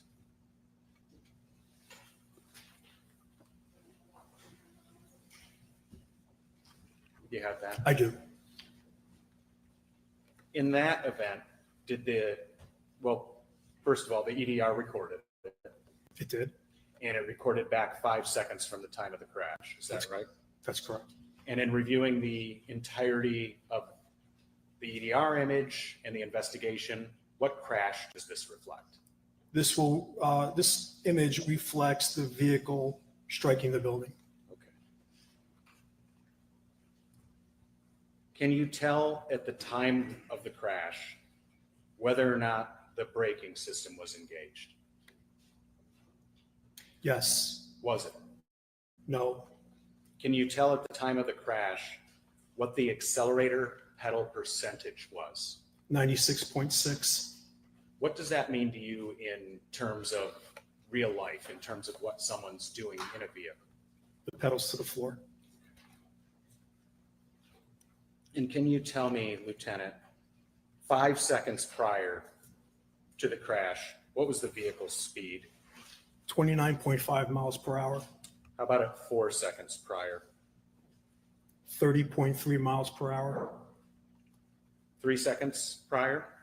30.7 miles per hour. 2 seconds prior? 32.9 miles per hour. 1 second prior? 37.8 miles per hour. And at the time of impact, 0.0 seconds? 44.3 miles per hour. No further questions, Judge. Sir, does it matter if the vehicle is a two-wheel vehicle or a four-wheel vehicle? It does not. And so you're putting that, you weren't there when this crash, of course, correct? That's correct. So you're relying on a mechanical device, correct? You're relying on a device, not a human being, right? That's correct. Okay. And you're saying it was approximately 40 miles an hour or thereabouts, correct? At the time of impact of the building? I can only tell you what the 2017 Ford, that airbag module reported as in the image at 44 miles per hour. And I'm sorry, how fast? I'm sorry, 44.3 miles per hour. And would that occur to reach that speed about 400 feet away from that speed you just mentioned in airbag deployment? Would that be to reach that speed at 450 feet away, you'd have to pretty much put the pedal down to the metal, so to speak. Am I right? In other words, you wouldn't be driving 5 or 10 miles an hour and slowly drive those many seconds for 450 feet. You got the pedal, especially gravel, to the floor. Would you agree? Or close to the floor? I would say 50% to the floor. And I don't have Any follow-up? Briefly, just on that issue, Lieutenant, just looking at the same graph, this is presently, if we could go back. Just looking at the accelerator pedal percentage, going from 5 seconds to 0.0 seconds. Is it consistent or consistently rising, or does it fluctuate? For the second event? Yes, sir. Yes. Oh, it's rising. Well, so the third part on the second event, on page 27, how does the accelerator pedal percentage start at 5 seconds? As if she's not pressing on the gas at all. Okay, and then what does it go to at 4.5 seconds? 59.3%. And at 4 seconds? 0 again. And at 3.5 and 3 seconds? 80.1%. And at 3 seconds? 82%. And then at 2.5? 0 once again. And then at 2? 100%. So it's not consistently held to the floor? No, it's not. Okay, no further questions. Just one question, Your Honor, if I may. Thank you. Would it be consistent with somebody initially putting the pedal to the floor, for lack of a better way of saying it, and then ease up, and then pedal to the floor again? Is that how it looks? Or does it look like somebody put it to the floor and then just eased up and cruised into the building? No, just from reading the image itself, and again, at 5%, there's no percentage. So her foot wasn't even really giving it any pressure at all. But as we continue, obviously you could see by the image that she is pressing on the gas. She releases the gas, and then she gets on it once again. So it's back and forth. So it's almost like there's a seizure, a relax of the muscle, and a seizure again of the foot, whether it's intentional or not. Do you agree with that? Objection. I think that question is highly suggestive. Well, I'll withdraw it, but Okay. I think the jury. All right, may this witness be excused? Yes, Judge. Thank you. Hey, Nidawau. So I can't tell you if you want to watch this or not. I will tell you the mother of the children is coming up. I'm not sure exactly when. If he can be that precise and that clear on what happened when she was reversing her speed and what percentage she was pressing on the gas pedal. I missed the speed on that one. And then on the crash of there was no brakes, her speed, the percentage that the pedal was down, which was not consistent. And if he would have said it was down 100%, the time the guy would have just said, because she was having a seizure, right? Just put it down. No. How come they can't use that same clear description in the Reed case? It would put it to bed. Very easy. Over. Both sides could go home. And it would be solved. You could see if she hit him, if she didn't hit him, and that would be problem solved. I don't know. We see him again in rebuttal, and he's even more effective than I know, Haley, and it's asking a lot. But for her to leave her house and hit that building at 44 miles an hour is insane.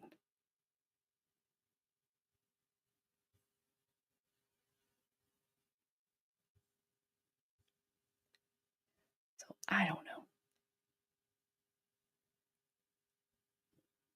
Next witness. Thank you, Judge. At this time, we'll call Diane Medina.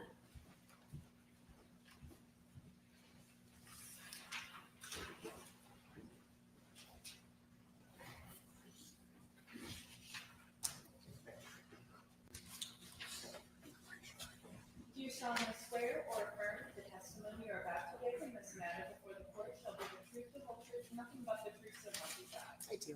Man, watch your step. Make sure that you're Ms. Medina, would you state your name and then spell your last name for us? Diane Medina, Medina. Thank you. Good afternoon, Ms. Medina. Thank you for being here today. If I ask you to repeat something, just lean in a little bit to the microphone, okay? Ms. Medina, are you familiar with the Swan Boat Club? Yes, I am. How are you familiar with that? I am a member of Swan Boat Club. And how long have you been a member of Swan Boat Club? 10 years. Are you currently a member of Swan I Boat? am. Were you present at the Swan Boat Club on April 20th of 2024? I was. Why were you there that day? I was there for a child's birthday party. Did you know the child? Not directly. I've met him maybe once or twice. Friends with the mother. And who is his mother? Kristen Sigler, Tweety. Do you know what time you arrived to the party on that day? I do. I got there about 10 minutes to 1. And can you describe the party when you first arrived through the next hour or so? It was beautiful. It was, I get choked up thinking about it. It was any kid's dream birthday party. It was just magical. At some point, did something cause the party to come to an end? It did. What happened? A car came through the wall. Where were you sitting, if you can recall, when the car came through the wall? My back, I was sitting at a table with my back to the wall where the car entered. Do you have any memory of the crash? I do. What do you recall? I remember hearing like a loud explosion, a bunch of like dust or debris going from the sides of my face. I remember being pushed. And I remember everything went silent for a split second. And I remember saying, don't step on me, because there was a bunch of stuff on top of me. I found out later they were tables. People were pulling the tables off me. You mentioned a moment ago that it all went silent. Did you lose consciousness that day? I don't know that I did. I do know that I ended up with a concussion, but I don't know if it was like a moment stopped for me in my head, but it was like silent and then chaos. Ms. Medina, I know that this is going to be hard, but can you describe the chaos that you just referred to? I just remember people screaming. I could hear people running around. I'm sorry, Ms. Medina, we're going to wait. Thank you very much. Ms. Medina, did you Is this not the most patient judge you've ever seen with cell phones? McNally, you have to leave his courtroom. And your phone has to leave his courtroom. Simpson blows his top. I don't know what Fleischer would do. This judge is like, he doesn't even say, everybody make sure to turn your cell phones off. This is the third one we've heard.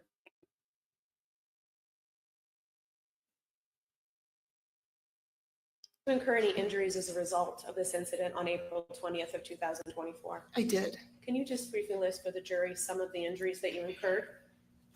My pelvis was broken in 6 places. I have a screw that's 6.5 inches long going through my pelvis. I had internal bleeding. I had to have surgery to stop the bleeding.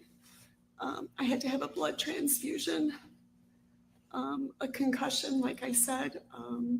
My nose was crushed. I've had 2 surgeries on my nose. I had a hematoma the size of a baseball on my arm.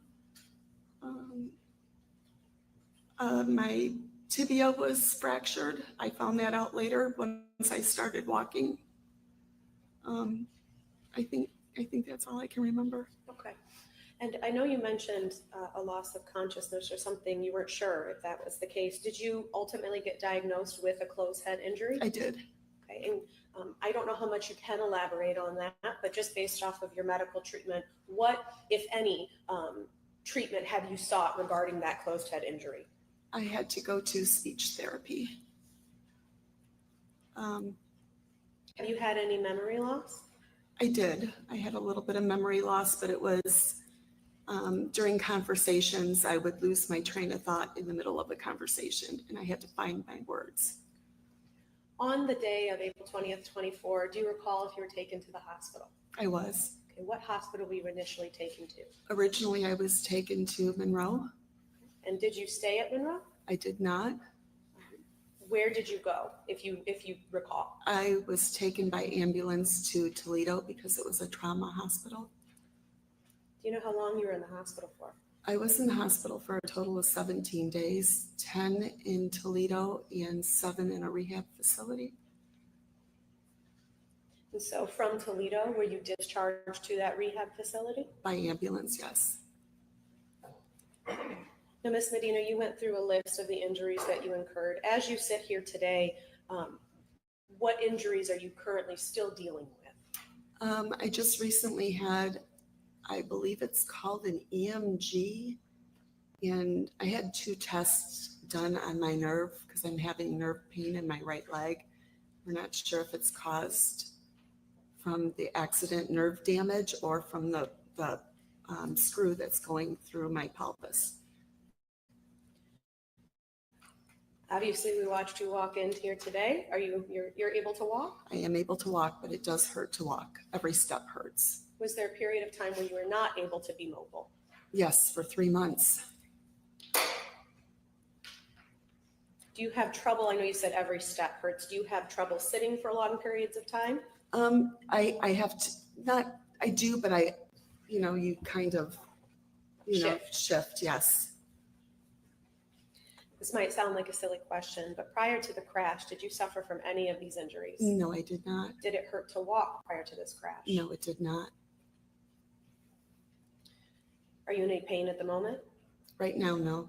Do you take any pain medication daily? I do not. Okay. At the time of the crash, so April 20th of 2024, were you employed? Yes. How were you employed? I was quality control for Hollingsworth. And are you currently employed in that same position? I am. Did you have to take any time off of work? Yes, I went back to work September 6th. So approximately, if you can tell me how long were 4 you off? months. 4 months? I think, I don't know, from April 20th to September 6th. Okay, that's okay. An approximation is totally fine. And if any, what kind of therapies are you currently still treated with? I am not doing any therapy. Therapy was bothering my nerve in my legs, so we stopped until we figure out what's going on with that. Ms. Benina, thank you for being here today. Those are all the questions that I have for you right now. Thank you. Cross? No cross. All right, thank you. You may sit down. Thank you. Next witness. Thank you, Judge. At this time, the people would call Leah Stiff.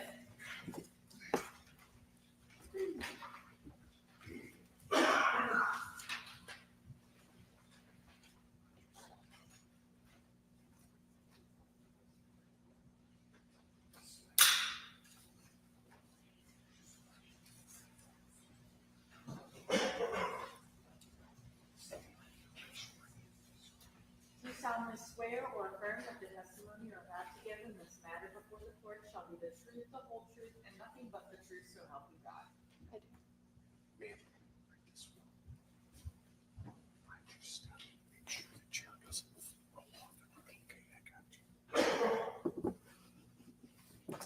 Miss, would you state your full name and spell your last name for us?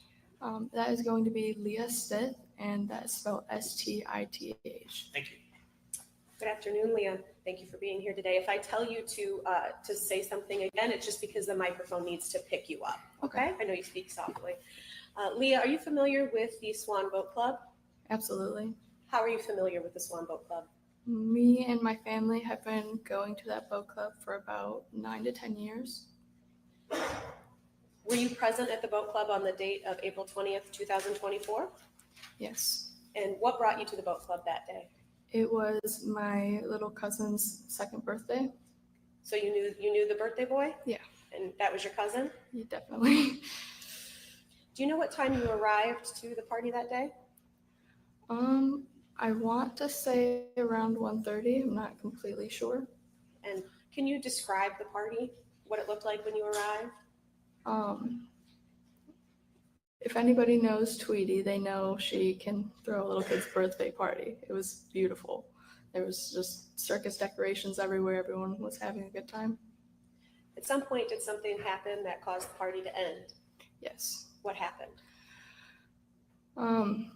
From what I remember, there was just debris flying everywhere, and it seemed like an explosion had gone off.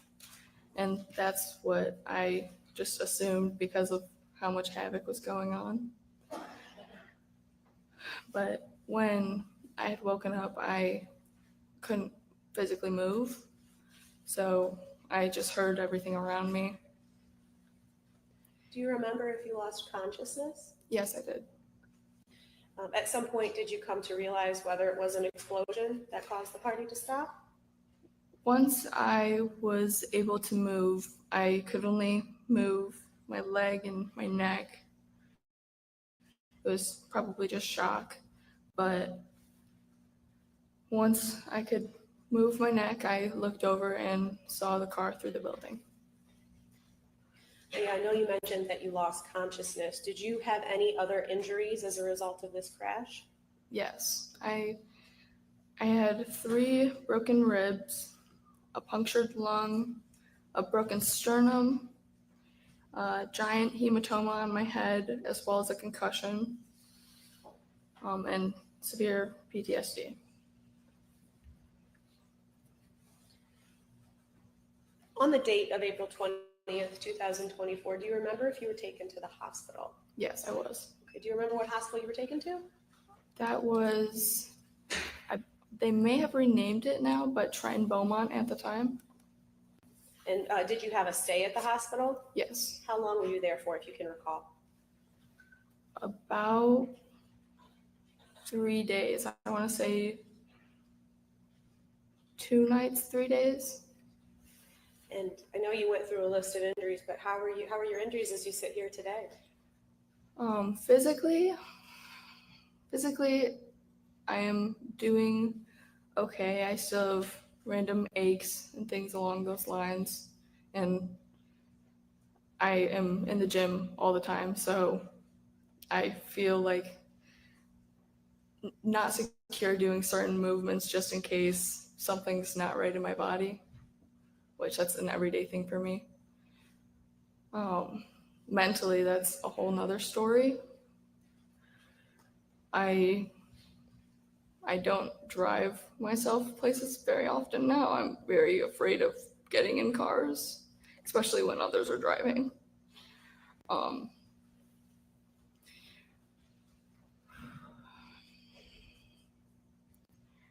My anxiety has definitely gotten a little worse because of what had happened. It causes random outbursts of it.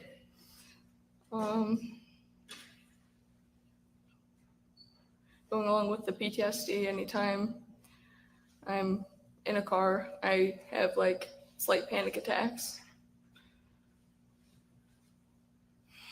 But besides that,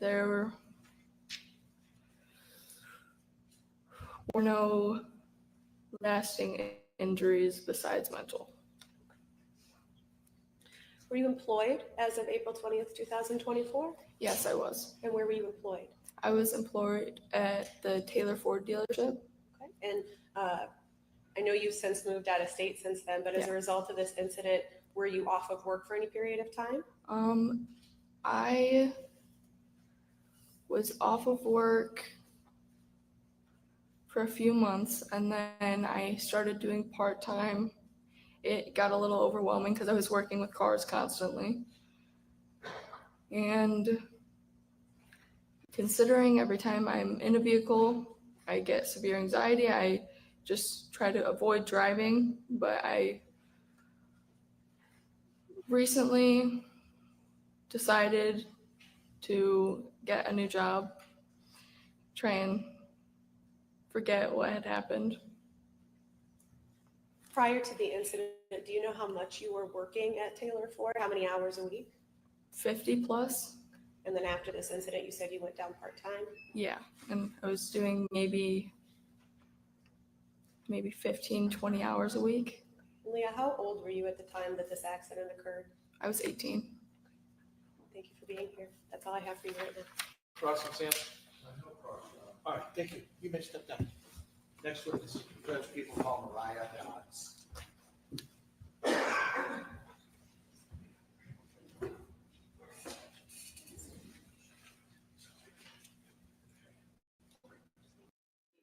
We all do, Gabby, because it's hard to watch this stuff day in and day out.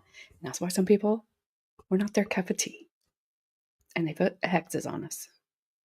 Hey, Daddy Short Nuts. And hey, Adair. Pickleball always is first. Yeah, back on this brutal trial. But your little court reporter you liked is she's still here. She didn't quit. Oops, sorry. Oops, Haley. Right. How are you? Today was the day. Congratulations. Bri said you were getting married today, so if you didn't, for some reason, get married today, then I take it back. But if you did get married today, congratulations.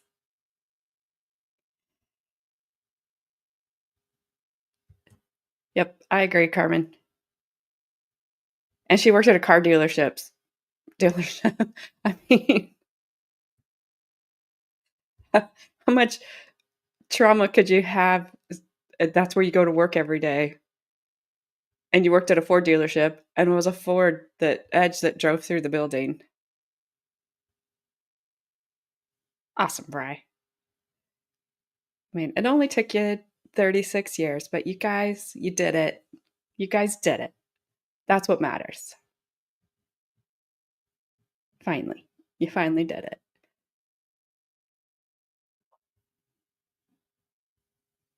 I don't know. I'm telling you guys, the mom's coming up, and I just don't know where she is.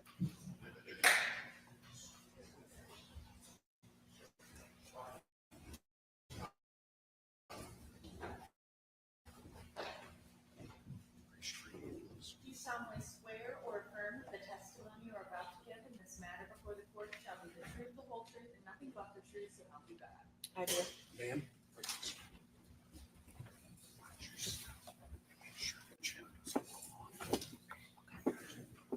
This is Mom. Miss, would you state your full name and spell your last name for us? Mariah Dodds, Dodds. Thank you. Thank you, Judge. Ms. Dodds, you're the mother of Zane, Alana, and Jaden Phillips. Yes. Yes. Where were you headed on April 20th of last year? I was headed to a birthday party Where was the birthday party being held? at the Swan Boat Club, Have you been to the Swan Boat Club before? just the night before to help decorate. What garnered you an invitation? Why were you invited? I'm the little boy's godmother.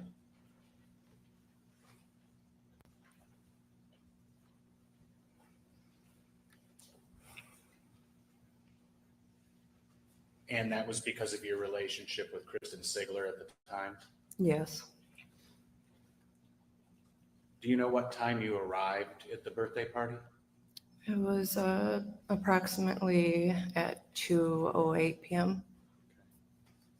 And did you come alone or who attended with you?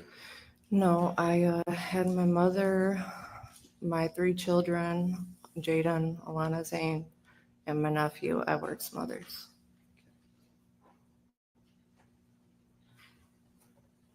Once you got to the party, what did you do? When we got there, we just explored what was all set up. There's multiple tables and games, a bounce house in the backyard, and the kids just roamed around and had fun.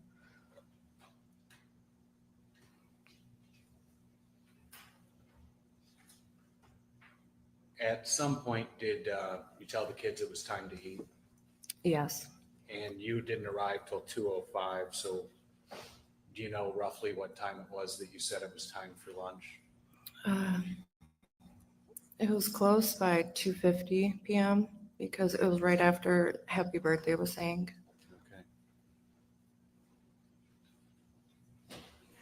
Okay. What is the last thing you can remember from the birthday party? After they sang Happy Birthday, my kids got their food, they were eating, and eventually when they were done, within a few minutes, they ate pretty fast. We were gonna go outside back in the backyard to go on the jump houses, but I placed a cake pop in front of Zane and Alana, so that way they would be able to get one before they all ran out. And that was the last thing I remember. So you don't remember the crash at all? No. After the crash, what's the first thing you remember? Waking up in the hospital. Okay.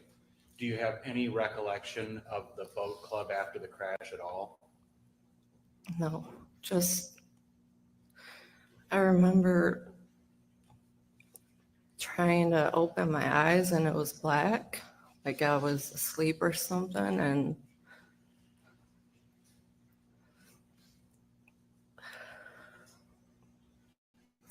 I heard like long distance voices. And it was just a few things that I heard, and then that was it. And then I woke up in the hospital. You don't remember an ambulance ride or anything like that? No.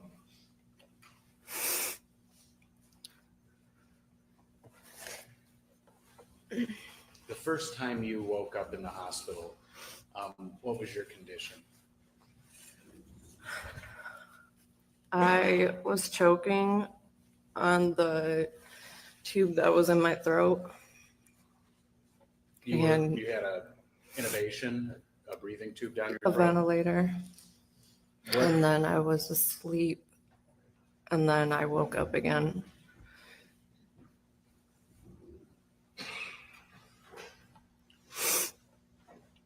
When you woke up and you were able to assess yourself, what did you realize had happened to you? Well, when I opened my eyes, I seen I was in a hospital room. And at that point, I didn't have the ventilator down my throat and my wrists were free. They weren't strapped down. And I heard my sister next to me crying. I asked her, why am I here? And she said there's been an accident. And it occurred to my brain that how I was in a building the last time I remember at a birthday party. And then I freaked out because it hit me, where's my kids at? And then that's when she told me that Jaden was, life flew to a hospital and Zane and Alana were no longer there.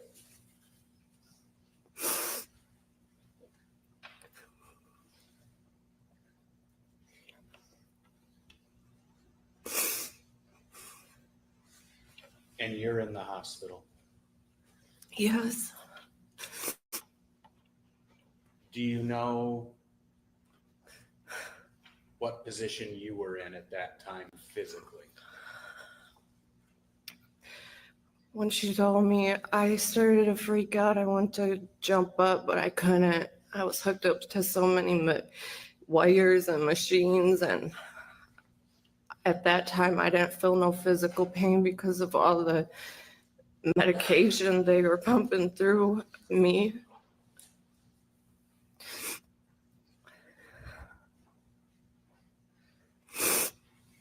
Did they put you back to sleep again? Do you know? Yeah. At that time? Yeah, it's like I tried to scream and then everything was black again.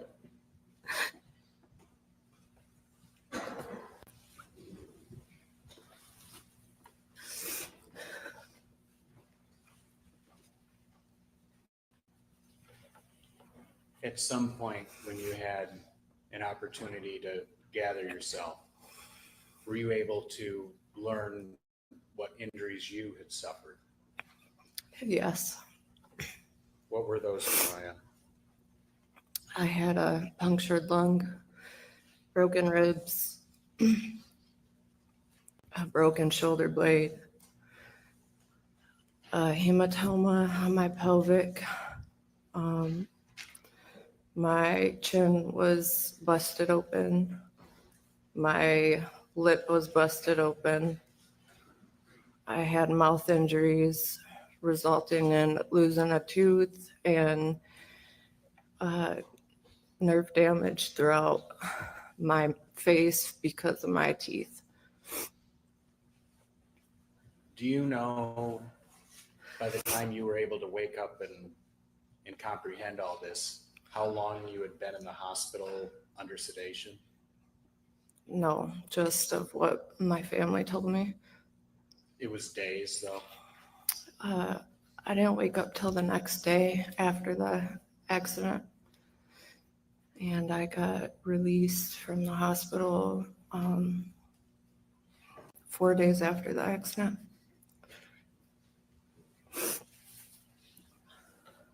When you went home, were you able to walk and move freely? No. What kind of impediments did you have when you went home? I had to use a walker if I did get up. It was very hard to move around. I couldn't get into a vehicle for probably a month. And if I did, it was hard. It hurt severely. I couldn't sit straight up. I couldn't lay down, flat down. And it was just rough. I just sat there basically until I healed, until I made progress to move around. And I had physical therapy come to my home to work with me. And then that was helping. And then they sent me to outpatient therapy, and that it helped extremely. And how long did that all take? A couple months. You said that you learned that your son, Jaden, had been life flighted to a different hospital. Yes. How long was Jaden in the hospital? 2 weeks. Okay. When he came home, he eventually came home to your house? Yes. Were you able to care for him? No. At the time, how old was Jaden? He was 11. He's 12 now? Yes. Did Jaden receive any home care? I know you mentioned physical therapy for yourself. Yes, he had physical therapy, occupational therapy, and then a regular nurse coming to the home. Okay. Do you know what injuries he sustained? Yes. What happened to Jaden?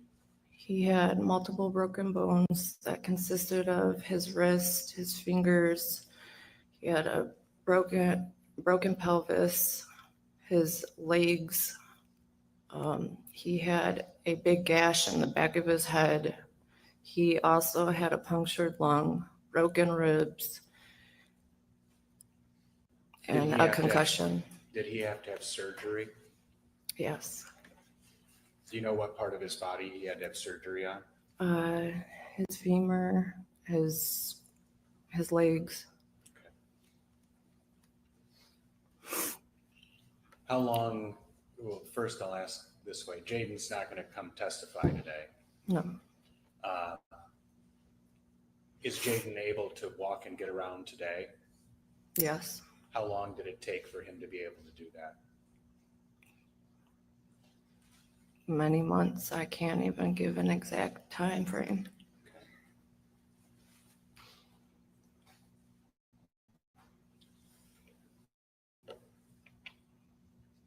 Mariah, you were able to bring a photo of Zane and a photo of Alana for the jury to see today. Is that right? Yes.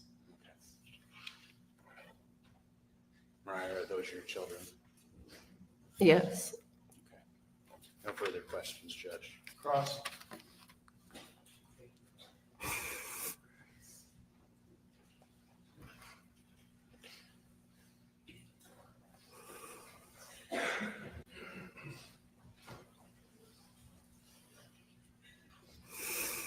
One moment.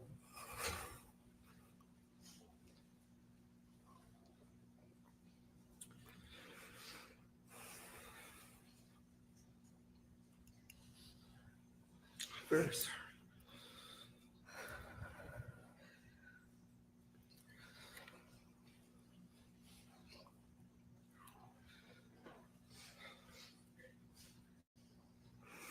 I'm sorry for your loss.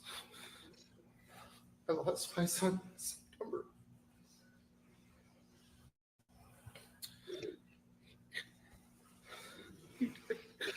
He died peacefully at home. He was older.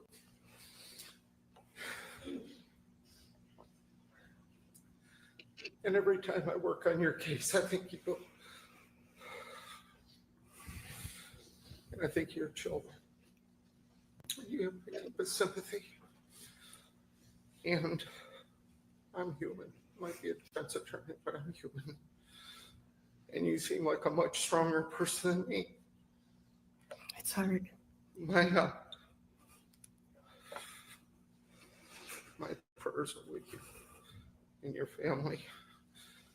I wish you the best. People keep telling me God has a plan. I guess that's what we got to do. So I just wanted to come out for a minute and tell you true heartfelt that I feel very bad for you and your family. It's a club you don't want to belong to. And I don't have any questions for you. You've gone through enough in life. But Judge, people appreciate I'm Mr. done. Clovis' I'm done. Okay, thank you very much. May she be excused?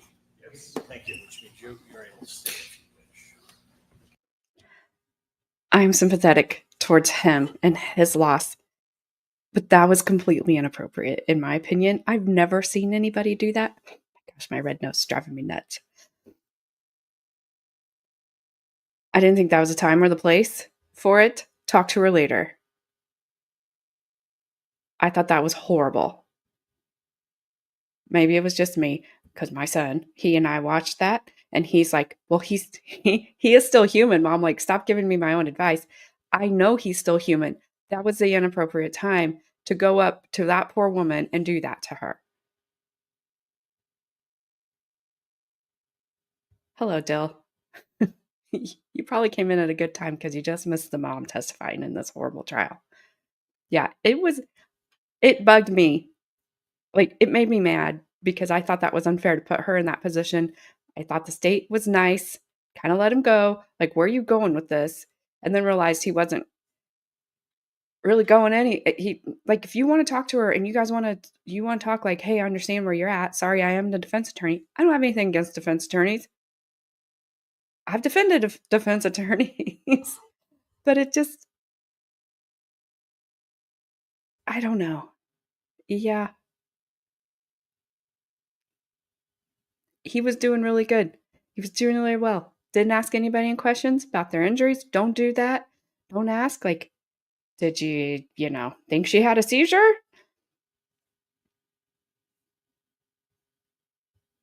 I have no idea, Haley Mouse. I have no idea. Very weird move. Dirt. Make me laugh. But even, okay, I get it. Maybe ask the judge for a recess. To say those things to her at that time was not, in my opinion, and in my opinion means nothing. I'm not a lawyer. Don't play one on TV. Never been a lawyer. It was just an appropriate time. I thought, yes, he definitely was making it about him.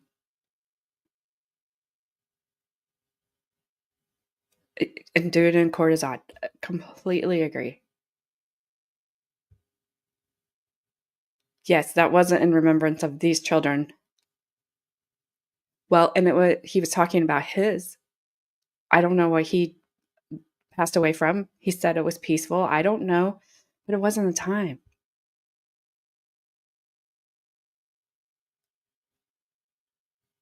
I don't know, but I might ask for a recess. I was kind of surprised the judge was letting it go. But I don't know. Those judges seem pretty laid back so far, for the most part. But also, Puddletown, maybe this wasn't the case for him then.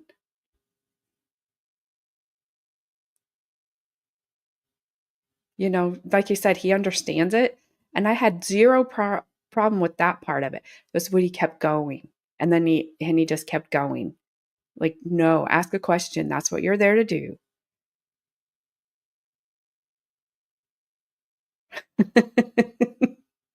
Never. I'm not blaming you. I'm just saying you should don't take it. But now we're through the mom's testimony. I don't remember who's next after her. But I don't think it's as bad.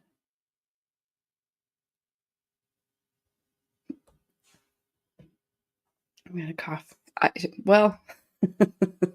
She might be just asking herself. WTF was she doing to get herself in that position to even be sitting in that courtroom? I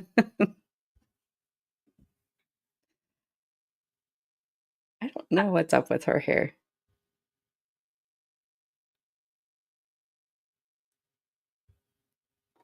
Yeah, I don't know. It just bothered me. Maybe it bothered me more than it should have.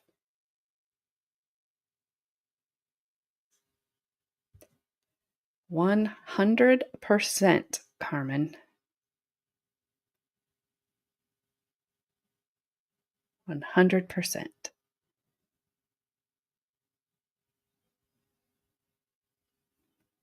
All right, let's finish this up.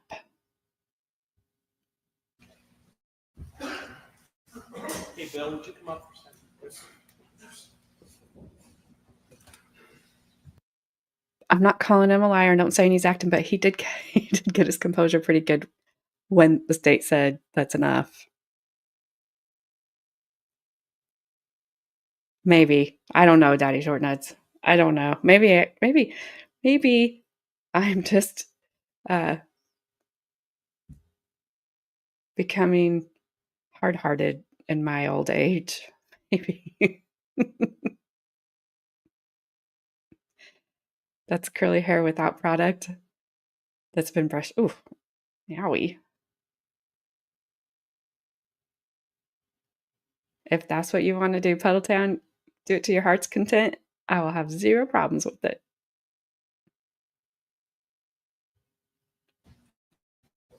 Just give me both of those. We'll get them out of the camera shot. I saw her.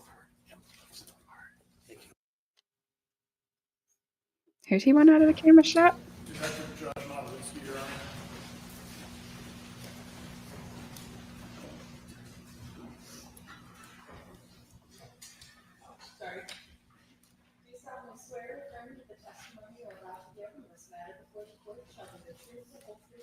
but the police, so I'll be back. I do. Your Honor, can we approach him very briefly? Yes. Just be careful about sliding. Yes, sir. We've lost him.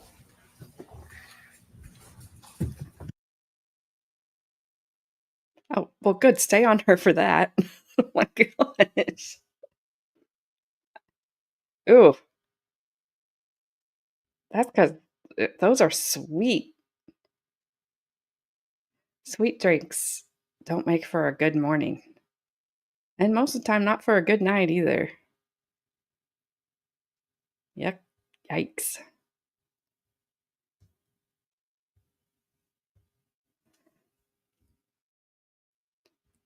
Motyylin. Sorry. For me and spell your last name, please. Joshua Modelinsky. It's Motylinski. Thank you, Judge. How are you employed, Mr. Modelinsky? I'm employed by the Monroe County Sheriff's Office. And how long have you been employed there? I have been employed there for 13 years. Do you have other law enforcement experience prior to that? No, And do you hold all of the trainings, education, certification necessary to be a peace officer in the state of Michigan? yes, Were those up to date on April 20th of 2024? yes, Were you working on April 20th of 2024? I was not. You were employed by the Sheriff's Department though? Yes. And what was your assignment or role at that time? I am a detective. On that particular day, I was on call status. How long have you been a detective? At that time, I was a detective for about 2.5 years. Were you involved in the investigation at Swan Boat Club on April 20th, 2024 and subsequently? Yes. What was your role? I received a phone call from my supervisor, Detective Sergeant Hooper. He called me to inform me of the incident and asked me to respond to the scene. And ultimately was a determination made of what officer would lead that investigation? Yes. Who was that? That would be me. And so you were off that day, you said? Correct. Were you at home? I was. And so how did you get to the Swan Boat Club? I got dressed in my uniform and then I proceeded to get in my patrol car and I drove to the Swan Boat Club. Where is the Swan Boat Club located? Is in Newport, Michigan, off of Branch Out Road. Is that Berlin Township? Yes. County Monroe? Yes. State of Michigan? Yes. All right. What did you observe when you arrived at the Swan Boat Club? When I arrived, there were many medical personnel and police agencies on scene. When I got there, I parked my patrol vehicle and I made contact with the supervisor of the road, Sergeant Bomia. I also made contact with Detective Martin, who had arrived just prior to my arrival. Do you know approximately what time you would have arrived? I arrived at approximately 4:30 p.m. Was the defendant still there? No. During the investigation that you conducted, were you able to determine approximately how many victims in total there were? Total victims, there were approximately 12. Serious injuries, through my investigation, there was 5. And you entered the Swan Boat Club, I assume, on that day? Eventually, yes. Okay. And what did you see inside? Total disarray of what appeared to be a child's birthday party. There was tables, chairs thrown everywhere, food. It was just total destruction. Did you see any remnants of alcohol at this party? Not to my knowledge, no. Any empty beer cans? No, I didn't see Empty any. beer bottles? Empty kegs or kegs in use? No. Detective, what is a medical examiner investigation? A medical examiner investigation is a investigation done by a detective or a deputy that is trained through Dr. Carl Schmidt, who is our chief medical examiner for Monroe County. It's an investigation done by one of those people trained to help the coroner. Basically, it gives them a understanding of what happened at the scene So it's a report prepared by a medical examiner that shows what the scene was. We take photographs, and then that report is turned over to the coroner or the medical examiner for autopsy purposes. Is that because there's not a coroner on scene? Correct. So it explains to the coroner what occurred on the scene. Correct. And did you conduct a medical examiner investigation in this matter? I did. I conducted 2 that day. You did 2, one for Zane, one for Alana. Correct. And what were the nature of your findings? Where was Zane Phillips located in relationship to the crash? I'm sorry, can you repeat that? Where was Zane Phillips located after the crash? When I arrived on scene, Zane was in the back of the ambulance in the parking lot of the Swan Boat Club. But as part of your investigation, were you able to determine where he was prior to that? Yes, through my investigation, after the vehicle impacted the building, I was determined that Zane was under the front driver's side tire. Some civilians at the party had lifted the vehicle and removed Zane, at which point another civilian took Zane outside and laid him in the grass right in near where the hole in the side of the building was, and at which point they waited for medical personnel to arrive. Was he pronounced dead at the scene? He was. And what about Alana Phillips? Where was she located? Alana was located wedged between the door between the breezeway and the pavilion party area and the front passenger side of the vehicle. And was she also deceased at the scene? Yes. Judge, I have what are marked as People's Proposed Exhibits 23 and 24. These are the MEI reports for Alana and Zane. I think these are stipulated too, but I'll move to admit those. People's 23 and 24 are admitted by stipulation.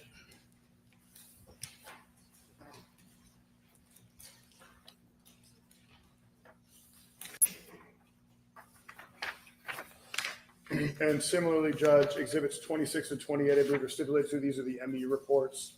I would move to, okay. Move to 26 and 28, People's 26 and 28 are admitted by stipulation. Executive, I'm going to hand you Exhibit 26. Let's take a look at that. Can you tell me what that is?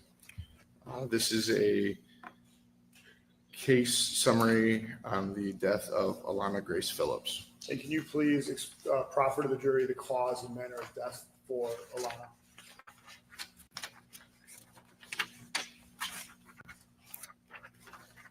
The cause of death is multiple blunt force injuries. And then in parentheses, it says instantaneous. And the manner of death is accident. And I'll hand you this marked as Exhibit 28. Can you tell me what that is, Detective? This is a case summary on the death of Zane Isaac Phillips. And can you tell me the cause and manner of death for Zane Isaac Phillips, please?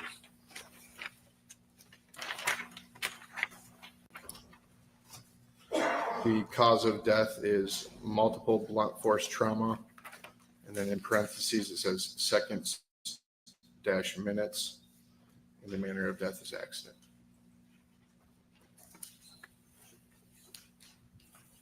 Thank you, Detective. Okay.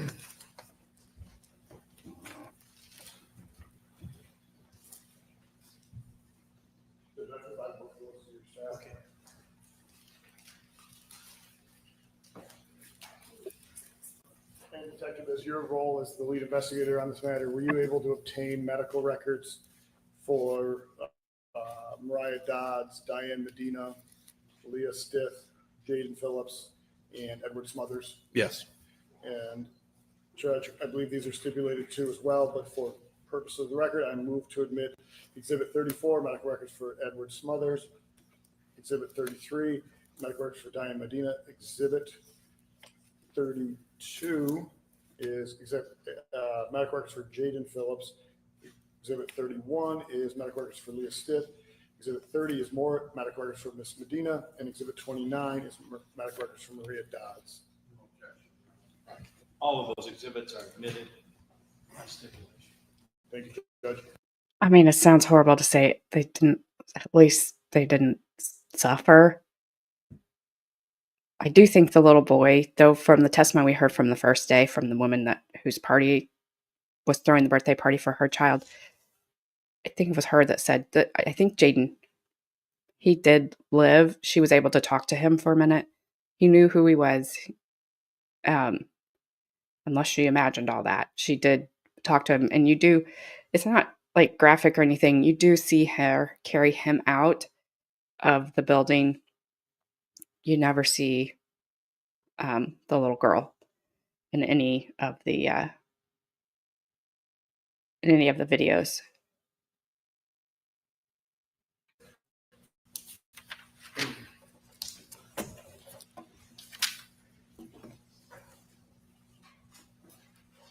Judge, I have no further questions for this witness. Cross.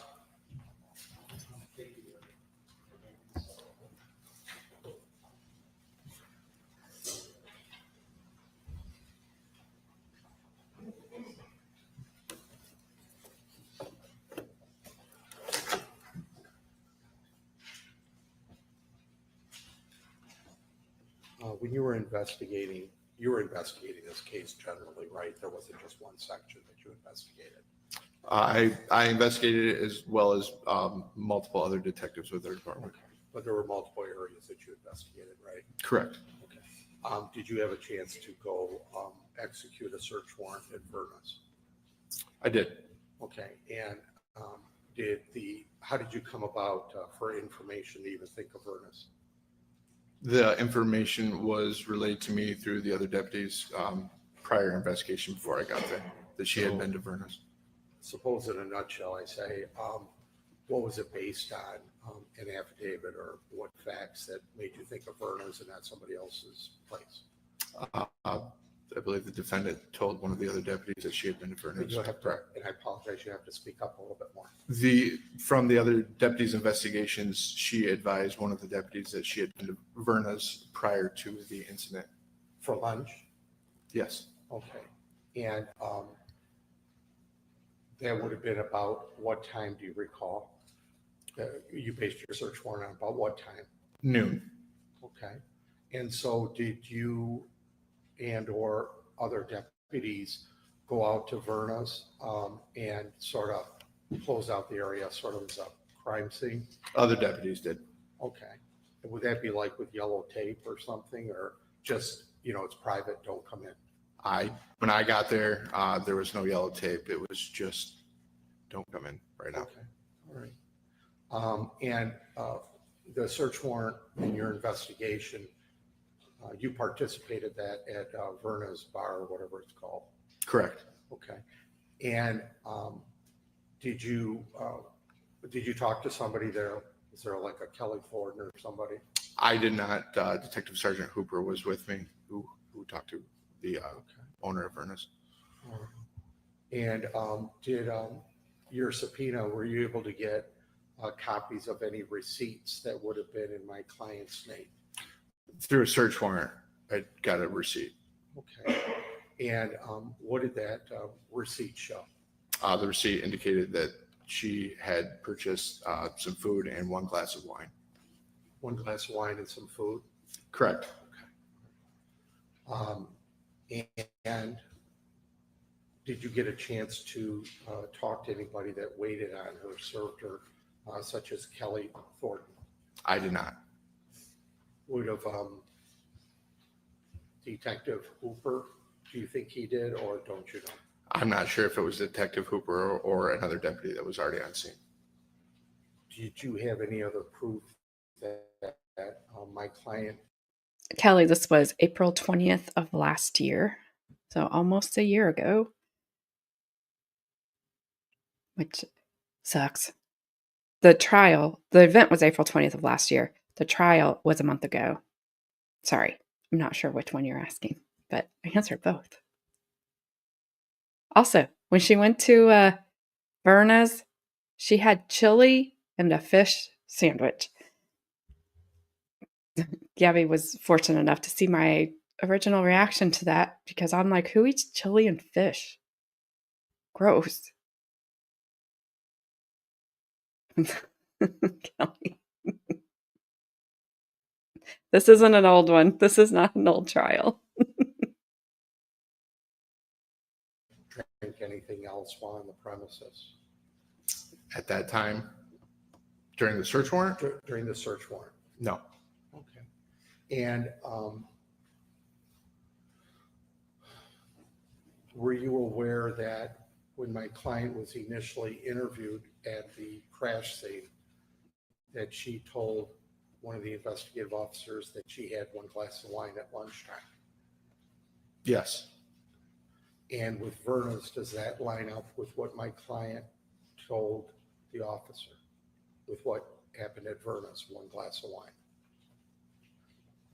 We're talking about Verna's one glass of wine. Right. Does that line up with, she said, one glass of wine at Verna's? While I was at the scene? Correct. Let me back up. My client stated at the crash scene during the investigation, we've come to learn, that she said she had one glass of wine at Verna's at lunchtime with friends, correct? Correct. And then when you executed the search warrant, unannounced search warrant, you pulled up a receipt from either a charge or a debit of my client's, correct? Correct. Okay, and it showed one glass of wine, correct? Correct. And it showed some chili or fish sandwich or something like that, right? Correct. All right, thank you. I don't have any other questions. You redirect? No. You may sit. Thank you. And it's my understanding you don't have any other ones. That is unfortunately true today, Judge. All right. Okay. Whoop. Stop. These videos are just abruptly end. I was like, wait. So if she said she had one glass of wine at Verna's, and then she told the officer, because John Gary said he went and backed it up and listened, that she was a 7 out of 10 on how drunk she felt, well, then you really shouldn't have been driving. Drink, but it was a mega pint, Johnny Depp style.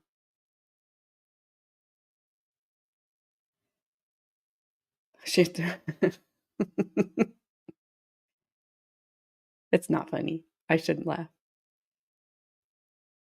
I'm blurry, or you're blind. I don't know. It's probably because the red on my nose maybe is throwing my camera off. I am blurry, and I'm not all the way. Exactly. I wouldn't think that. And if you, like I said, we've already watched the video. It was in the first day of this trial. If you guys haven't seen it, like it's amazing and not like, it's just amazing to see the destruction. And it's kind of like, I think I've compared it to watching the movie Titanic, because you're just telling them, like, don't get on the ship. You just want to tell these people to move because you know what's coming and they have no idea. Really just kind of reminds you how vulnerable we all are at any given moment in time. Man, I am falling apart. Yes, amazingly awful. It's just, it leaves you speechless. It really does. Like I said, there's not,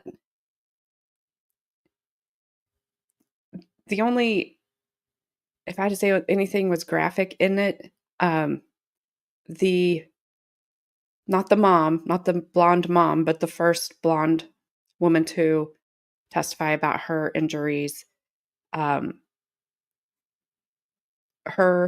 You do see her, she's bleeding from the face a little bit when they get her up. But other than that, it's just too dusty. There's just too much going on. And you do see the defendant getting out of her car, and you see how she acts, and you get a little different feeling for her too. Yeah. Well, you know, I have like a mountain of Kleenexes. That's why I kept turning my camera off. I'm gonna blow my nose on stream. gross. And sneezing. Some aftershave lotion. You gotta tell me all these things now. Jeez.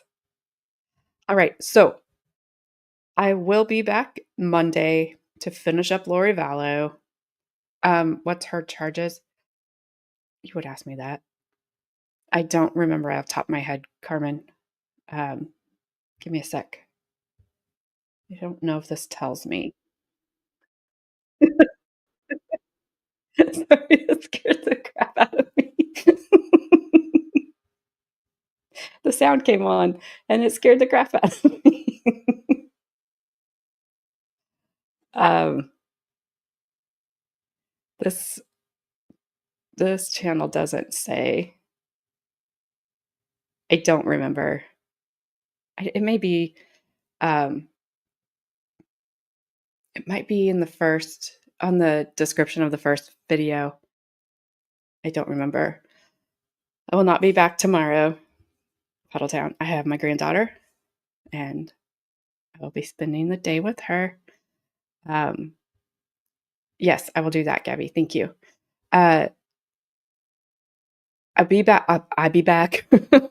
I'll be back Monday. Yes, she did. 100%. I'm not sure what time. It'll be Monday afternoon again. Then Lord Vallow is see you, Daddy Short Nuts. Enjoy that Alderson child. Do you think he took a bite? We'll do closings. Obviously, we'll wait for. I think I'll be here at night, Puddletown. We'll wait for the verdict Monday night. I assume they'll come back Monday. You just never know with juries. I mean, we all think that, how come it's taking so long? It's been an hour. But even in juries that come back quick, sometimes it's 5 hours, sometimes it's 3 hours. So I will hang out as long as I can because that 3-hour time difference is probably going to do me in. I'll probably just have to put a pillow on my desk and then I'll just tell like Gabby or Carmen, somebody call me, wake me up. I'll just pop up, be like, okay, wow, look, okay. So that is a plan for Monday. And then we should have 3 more days of this trial, I think. So I might do that Tuesday and Thursday night. I won't be here Wednesday night. So I'm not sure about Wednesday day yet, if I'm going to be able to get a stream in that day. But I'm doing my best. So that's my plan for right now. And all my plans seem to go up in smoke sometimes. So don't hold me to anything. I promise nothing. So again, congratulations, Bri, on your nuptials. And Carmen, even though I will talk to you, happy birthday, 30th on Easter. Happy Easter to all of you, however you are spending the day. It's going to rain here all weekend, but that will not stop me from giving Mad Dog her very first Easter basket that she won't remember, but I will. I think that's all I've got. I think that's all I have. So that's it. Thank you all for being here. I appreciate it. And I see you guys all on Monday, or I'm sure I'll see you around in somebody's chat over the next few days. But have a great rest of your night. Oh, I almost forgot to send you to Grandma's. What is wrong with me? I just told Gabby to remind me to send you to Grandma's, and then I almost forget to send you to Grandma's. Ronnie, there has been